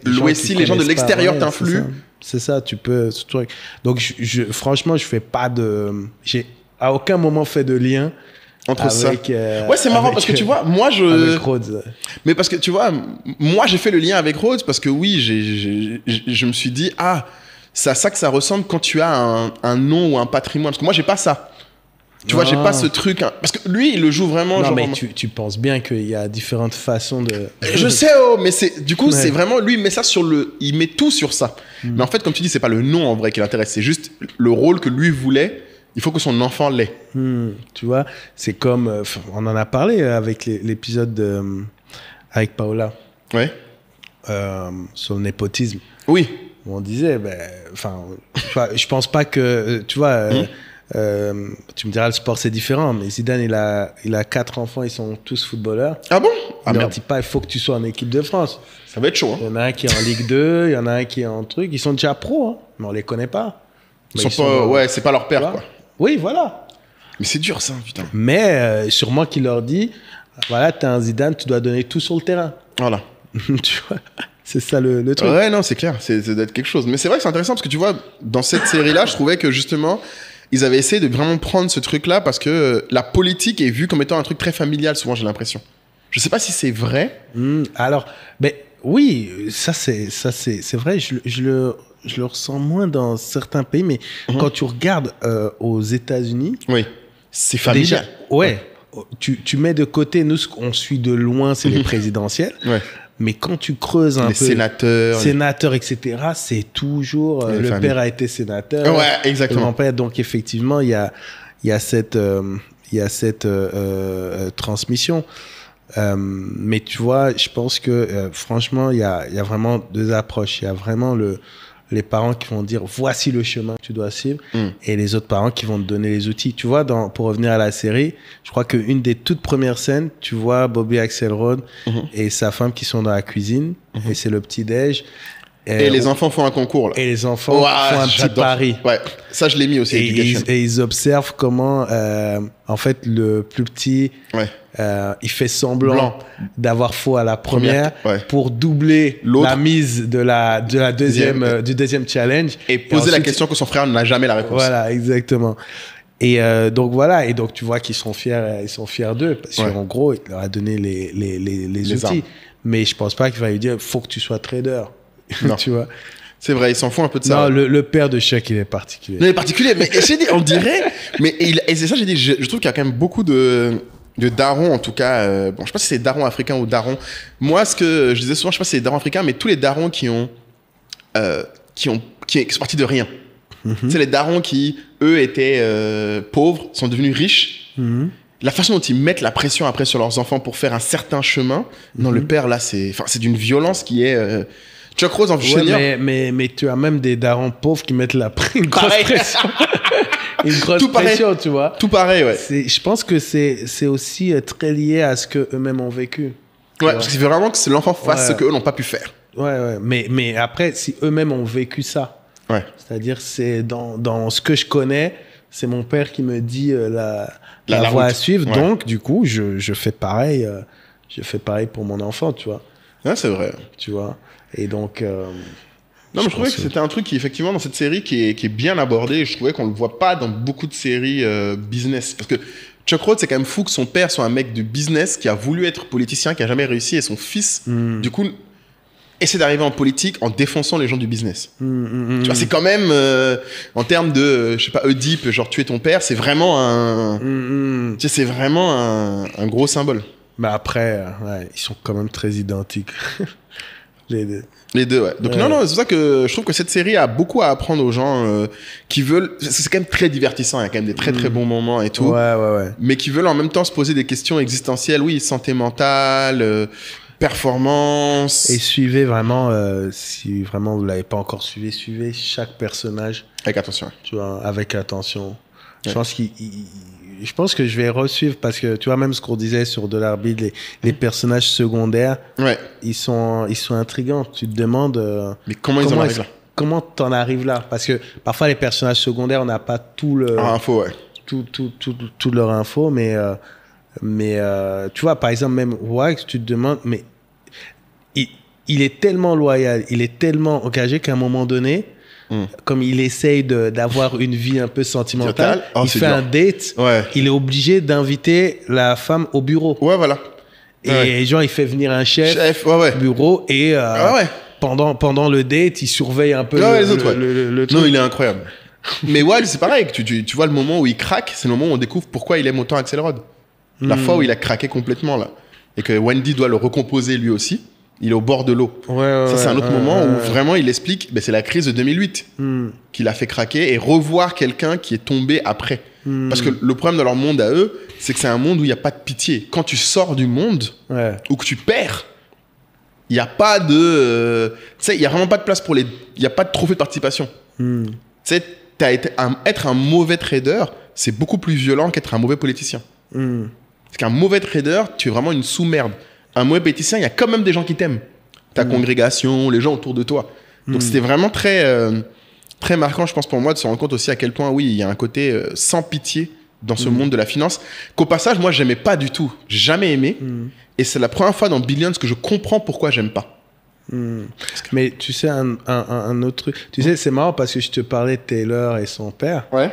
Mais pendant la série, je voulais que Axel Rode gagne. C'était contre Taylor. Ouais, non, mais après, c'est la série, il t'emmène bien. Tu vois, c'est toujours le méchant que t'aimes détester, mais que t'aimes bien. Tu soutiens quand même sur sa paroisse. Ils sont bons pour faire ça, tu vois. Le gars, il a pas des valeurs très trucs, mais c'est comme quand tu regardes Narcos, t'es un peu gêné d'être pour Pablo. Ah ouais, non, j'avoue. Ah, moi, j'étais pour Pablo à mort, hein, j'avoue, c'est chaud. Tu vois, donc ça, c'est un peu... Ouais, non, mais c'est avec le recul, après. Sur le coup, t'es peut-être pas l'autre sens, mais avec le recul, t'as quand même des trucs qui marquent un peu plus. Ouais, c'est ça. C'est avec le recul, ouais. Mais c'est pour ça que moi, je regarde beaucoup. Billions, je crois que c'est la 6e fois que je regarde tout. Ah ouais. Donc Mais moi, il manque les saisons, là. Ouais, voilà. Mais c'est par exemple, au début, par exemple, Sacker, je l'ai pas calculé beaucoup. Mais maintenant, plus je regarde, plus ce personnage me marque. Non, si, elle m'a marqué. Mais les premières fois, je l'aimais bien sans plus. Mais vraiment, après, c'est vraiment l'un des personnages. Le daron, au début, me faisait rire. Mais après, j'ai vraiment eu pitié. Parce que vraiment, lui, c'est... Non, moi, ce qui m'a intrigué chez Sacker, c'est quand j'ai su qu'elle venait d'une famille riche. Tout de suite, ça m'a changé la vision parce que tu vois qu'elle est dans un travail d'assistante qui monte, et tu sens que elle a rien à gagner. D'ailleurs, quand Brian va chez elle, à un moment, il voit l'appart, tu te dis, mais elle, c'est qui? C'est qui ça? C'est qui ça? Tu vois? Ouais. Et donc, elle fait vraiment, effectivement, pour le pouvoir. Mais la preuve, c'est la seule, d'ailleurs, dans la série, qui a une ambition plus grande que Chuck Rhodes. Parce que Chuck Rhodes veut être gouverneur. C'est la seule dans sa série qui dit de sa bouche qu'elle veut être présidente de la République des États-Unis. Tous les autres politiciens qu'on croise, leur ambition va pas jusque là-bas. C'est la seule qui le dit en mode, oui, bon, je serai pas... moi, je vais faire ça, donc j'ai pas de temps à perdre, tu vois. Donc, elle est pas dans un truc foiré dernier truc sur Axel Rode, qui avec le recul, non, même pas le recul, même pendant la série, ça me gênait, c'est ce côté quand il est face à un être humain à part son support système là, et même parfois avec eux, il montrait il veut te faire sentir qu'il est un être humain supérieur. Yep. Ça me gêne. Pourquoi? Non, ça me gêne. Mais tu sais, moi, je suis le premier à dire, j'ai rien contre les personnes arrogantes. Moi, Zlatan, Kanye, t'aimes. Tu vois, t'es bon, tu vois, en plus, ça amuse. Mais le truc de, je vais te faire comprendre que t'es moins bien que moi, ça, je trouve ça zéro. Mais et puis tu dis pourquoi. En fait, je veux pas faire le gars du catéchisme ou quoi. Mais c'est normal. Toi, c'est une de tes valeurs, la probité. Nous, on a pas... Non, mais arrête de dire que t'as pas ça. Non, mais en fait, moi, l'une de mes valeurs que j'ai, en tout cas dans ma famille que j'aurais, je pense, qui n'est pas vraiment même de ma famille à moi, pour être honnête d'ailleurs, c'est vraiment moi personnellement dedans, qui suis différent de tout le monde là-dessus, c'est l'excellence. Donc par définition, ok, je méprise la plupart. En fait, je peux pas aimer. En fait, non, tu peux pas. En fait, tu peux pas. En fait, non. En fait, regarde, je vais te prendre un exemple. Ouais. Quand on fait, par exemple, les masterminds, oui, tu vois, par exemple, quelqu'un, l'autre fois au mastermind, je sais pas, quelqu'un te racontait son expérience en entretien. Ouais. Tu vois, contrairement à ce que tu veux véhiculer, tu as cette générosité, tu lui poses la question, qu'est-ce que tu as dit, qu'est-ce qu'il t'a répondu, ah, c'est sûrement là le problème, tu vois. Ok, avec ton sourire, moi qui te connais, je sais qu'il pense, mais gars, toi aussi. Mais tu le dis pas, regarde, tu l'as pas rabaissé en fait. Tu vois, tu vois un jeune frère où tu dis, tu vois, tu dis pas, t'es zéro, tu vois. Mais parce qu'il m'a prouvé avant qu'il n'est pas comme les autres. Oui, mais ce que je veux dire, c'est que, alors, j'ai pas 10 000 exemples à te sortir comme ça, mais ce que je veux dire, c'est que même si pas de prouver, tu vas pas de manière frontale dire à quelqu'un, t'es nul. Franchement, le mec, ça m'est déjà... Enfin, le problème, c'est qu'il faut que tu comprennes un truc. Axelrod, je pense que tu décris, c'est quand les gens, en fait... lui, il dit pas... Si quelqu'un est nul, il est nul. C'est une chose, tu vois. Mais lui, il veut te faire comprendre que moi, je suis plus fort que toi. C'est deux choses différentes. Mais parce qu'il croise que des gens qui sont en compétition avec lui. Tu parles de qui, par exemple Tu parles de qui, par exemple, dans la série, à qui tu penses, à quel moment où tu t'es dit, il a été dur avec quelqu'un avec qui il n'aurait pas dû. Est-ce que tu as un moment qui te revient? Parce que moi, de mon expérience, c'est parce que à chaque fois, c'est des gens qui... Regarde, je vais te prendre un exemple. Vas-y. Le peintre. Le peintre? Le peintre. Mais t'es sérieux, là? Oui. Il est obligé, le peintre. Quoi? Il est obligé. Mais le peintre fricote avec... Non, je savais que tu allais dire ça. Mais ça, c'est obligé. Non, avant. Même avant. Mais avant, comment ça? Non, même avant. Quand il a commencé à essayer d'engager le peintre pour qu'il lui fasse des peintures qu'il pourrait vendre cher et tout ça, parce qu'il voulait montrer qu'il était le boss dans l'art, etc. Quand il parlait avec ce peintre-là, tu vois, très rapidement, au départ, quand il veut le deal, il est sympa. Il est sympa, comme on a vu dans l'extrait avec Taylor, tu vois. Et après, tu vois, comme ça n'avance pas et tout, il veut lui montrer que t'es rien, tu vois, mais ça n'a rien à voir avec ce que l'autre fait, etc. Mais c'est qu'en gros... Mais il est obligé parce que la personne ne fait pas ce qu'elle lui a promis. Ah, donc, toi, quand quelqu'un ne te fait pas ce qu'il t'a promis, tu dois lui faire comprendre que t'es supérieur à lui. Mais une fois qu'il a pris ta thune... Non, mais il y a 10 000 autres façons de régler, en fait, un point de désaccord où tu trouves que la personne ne va pas assez vite. C'est pas parce que quelqu'un va pas assez vite que je vais lui dire, de toute façon, tu sais, moi... j'ai des milliards, et tu sais, moi, ton truc, en fait, je t'ai demandé ça. Mais c'est childish, en fait. C'est childish. C'est comme, je sais pas, c'est comme l'enfant qui sait pas, tu vois, joue au foot et tout. Bon, il perd un peu. Bon, c'est ma balle, je m'en vais. Non, mais c'est pas ça qu'il a. C'est pareil. Non, t'exagères. C'est pareil. Non, mais t'allais loin. Le gars, tu le payes pour faire un truc. Au moment où tu le payes, le gars te fait sentir que... Au moment où il a pas d'inspi, là. Non, là, Caïd, t'es méchant. Non, c'est pas inspiré. Il a du mal à faire quand il est payé. Non, en fait, le problème d'Axelrod, c'est quand tu rentres dans une relation de pouvoir avec lui. Le gars a commencé leur relation. Il a accepté le deal, tu veux dire. Et quand il a accepté, il lui a fait sentir que c'est Axelrod qui fait ce que lui veut. Il a dit à Axelrod, je ne suis pas ma ligne éditoriale, je ne fais pas ton truc. Et si tu me mets la pression sur le camp, je ne le ferai pas non plus. Oui, c'est ce que le peintre lui a dit. Ouais, voilà. Mais en fait, du coup, leur relation était dès le départ une relation de pouvoir. C'était pas une relation... Mais il a mis ses termes. Hein? Il a mis ses termes. Oui, non, mais tu peux mettre... De la manière que tu dis, lui, il pourrait ne pas lui rappeler qu'il est au-dessus. L'autre aurait pu lui mettre les termes sans lui rappeler qu'il peut très bien faire sans Axelrod. Au début, il a vraiment fait sentir à Axelrod que, en fait, Axelrod, il le fait pas pour l'argent. Et c'est ça qui est terrible, c'est qu'il lui a fait sentir que tu n'as rien à m'apporter. Et d'ailleurs, quand elle dit au début, il était sympa... Axelrod avait le seum, hein. Il s'est retrouvé coincé. C'est pour ça qu'il a pris ce gars-là. Mais ce que je veux dire, c'est que leur relation n'est pas une relation... Toi, tu dis ça comme s'il est méprisant avec les gens, alors qu'il n'est pas obligé. Il est obligé quand le mec le met dans une situation où il le méprise lui aussi. Il n'est jamais obligé d'être méprisant. Le gars le méprise. Non, mais arrête, là, tu vas... Non, le gars le méprisait de ouf. Quand il lui a dit, toi et ton argent, là, tu connais rien à l'art. Qu'est-ce que ça veut dire, ça? Non, mais d'accord, mais... Non, mais c'est pas méprisant. Non, mais ça, pour moi... c'est aussi bas niveau, tu vois. Voilà, mais en fait, le gars t'amène dans la boue et toi, tu veux que lui, il reste noble. Mais non, mais en fait, même à des Wendy, il a fait sentir plusieurs fois, tu vois, que tu vois, la preuve, tu vois, alors, un big spoil. Vas-y, envoie. Il garde des dossiers compromettants sur les gens de son support system. Parce qu'il n'a pas confiance. Tu vois. Non, oui, mais tu vois, c'est pour te dire... En plus, pour être clair, il a pas fait sur tout le monde. Il l'a fait sur Wendy une fois. Il l'a fait sur Wendy, mais après du coup, quand il l'a fait sur Wendy, tu te doutes bien qu'il en a sur Wax, c'est pas... Non, c'est pas la peine, c'est pas difficile. Non, mais en plus, Wendy, rappelle-toi, il l'a fait parce que depuis, sa femme lui disait, fais attention. Et que son mari, donc... quand même, son mari, il venait sur ses côtes. Avant, il n'avait pas de dossier sur elle. Quand ils étaient dans le charbon tous les deux, il n'y avait pas de problème. Mais une fois qu'il a senti que Wendy peut l'avoir, parce qu'en fait, c'est quand elle a trahi qu'il a sorti le dossier. Sinon, avant, il n'avait pas de dossier. C'est juste quand il a vu qu'elle a balancé les infos, alors qu'en fait, c'était pas elle, mais bon, on comprend, que le gars, il s'est retourné contre elle, parce qu'elle l'a trahi. Mais il a jamais... La preuve, à chaque fois qu'il a eu l'occasion après de lui faire payer, il l'a pas fait. Même quand les autres lui disaient, même quand son avocat lui disait, viens, on balance Wendy sous le bus, il a dit non, je peux pas. Ouais, c'était... Mais par contre, ton peintre, la Walla, il méritait. Franchement, faut pas se foutre de la gueule du monde. Mais c'est comme les gens, c'est comme ce qu'il a fait avec son gars qui gère sa fondation. Au début, le gars qui gère sa fondation, au début aussi, le gars de sa fondation le prenait pour un bolos.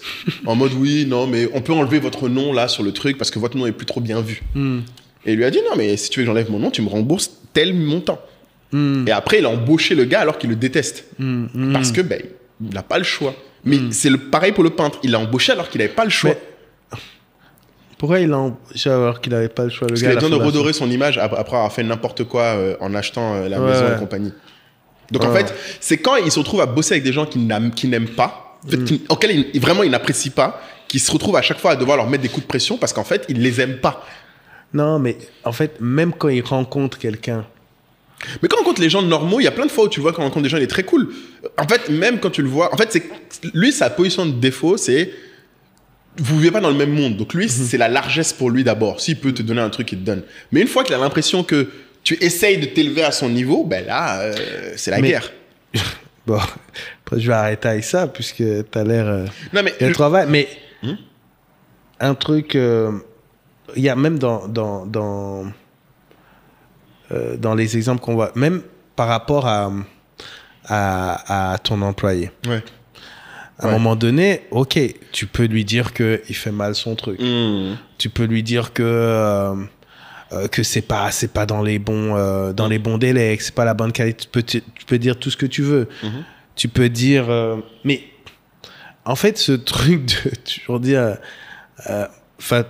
de dire, mais moi, je suis plus fort. Je sais pas. Tu vois, en creusant, peut-être qu'il y a un truc qui est très stratégique aussi là-dessus, tu vois. Peut-être que, tu vois, dans un monde aussi très mal alpha, c'est que ça. C'est important d'avoir quelqu'un qui... Ah, c'est clair. Tu vois, mais qui regarde, assume que je suis le roi de la forêt, tu vois, parce que les autres ont besoin de ça. Mais regarde d'ailleurs l'exemple qu'ils ont mis. Ils ont mis l'autre qui est pas comme ça.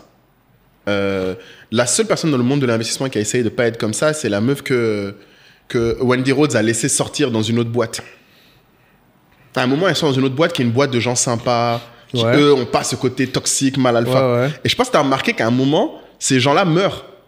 Quand il y a eu le truc avec la boîte télécom, eux ils crèvent. Et Axel Roll regarde et disant ouais mais eux c'est des gentils. En fait, et du coup, le moment où moi j'avoue l'autre personnage des fois qu'on parle quand même qui moi m'a convaincu de pourquoi il y a ce côté dominant. Qu'est-ce que tu pensais de sa deuxième go après, Rebecca Cantu? Je suis un grand fan. Ah oui. Ouh là là. Plus mal alpha qu'elle. Ah ouais, là. Elle était terrible. Elle, tu as vu ce qu'elle fait aux gens. Ah oui. C'est une go, hein, mais ce qu'elle fait comme mépris aux gens, gars, mais est-ce que c'est leur monde? Dans le monde de l'investissement, c'est un monde à somme nulle. Il peut pas y avoir deux gagnants. Si quelqu'un gagne, quelqu'un perd. En fait, ils savent pas fonctionner autrement. Et c'est ça c'est la raison d'ailleurs pour laquelle moi j'aime pas le monde de la finance. C'est un monde à somme nulle. En fait, tu crées rien.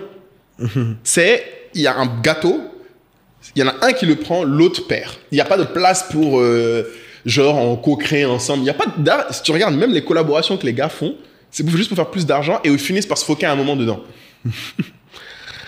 On n'a pas fait d'épisodes. Faudrait invite quelqu'un qui a fait des gros sous dans la finance là. Dans la finance de marché, j'avoue. C'est peut-être. Bon, moi j'avoue, je connais pas. J'aime tellement pas ce monde normalement que j'avoue, je connais pas. Les traders. En tout cas. Ouais.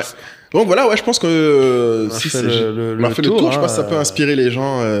S'il y a d'autres, je vous propose que pour une fois, plutôt que le mot de la fin, les gens nous disent quel truc ils voudraient qu'on fasse les entrepreneurs sur. Ouais, quelle série? Si on l'a vu. Quel film? Les films, c'est peut-être un peu plus simple parce que j'avoue, film, on peut regarder tous les deux. Ah ouais, les films, il y en a. Le fondateur McDonald's. De Ray Kroc. Même à l'ancienne de Social Network, le revoir. Oh putain, ouais. Mais d'ailleurs, dites-nous aussi si vous préférez ce format peut-être en live. Ah oui, c'est vrai. On paye un abonnement StreamYard, faudrait peut-être l'utiliser. T'as raison, en plus tu m'avais dit que c'est le rentabiliser. Parce que tu vois, ce serait intéressant d'avoir des interactions si vous l'avez déjà vu. Donc nous, on donne notre avis au départ et puis après vous Grave, ouais, que les gens nous disent s'ils ont des contre-avis sur ce qu'on a dit. Ça t'évitera de te trimballer avec tes béquilles. J'avoue. Et mon ordi pour faire des passages et tout. Ça. Mais vous venez avec vos passages. Mais en tout cas, ouais. Mais dites-nous les séries, les films. Séries, c'est plus dur parce que ça demande quand même du temps. Ça prend du temps si on l'a pas vu. Ouais. Mais proposez films, quand même. c'est vrai que la communauté, on peut se chauffer, tous le regarder. Et puis après, on en débat. Ça peut être sympa. Ouais, je pense film, série. Donc, concept l'œil de l'entrepreneur. On attend vos retours. Et puis, abonnez-vous, les amis. Abonnez-vous, gratuit, hein. Partagez. Si vous connaissez quelqu'un qui n'a pas regardé la série, qui devrait la regarder, partagez-lui. Partagez-le aux gens du monde de la finance. On aimerait bien savoir ce qu'ils en pensent. Parce que bon, ça se trouve... Tu sais, les avocats aiment bien critiquer Suits en disant c'est pas crédible, ça ressemble pas à ça le vrai monde. J'imagine que c'est pareil dans Suits. Dans Billions, ouais. Comme dans Succession. Partout. Dans tous ces Donc trucs voilà, partagez aussi autour de vous et merci beaucoup de nous avoir écoutés. Ciao. Ciao.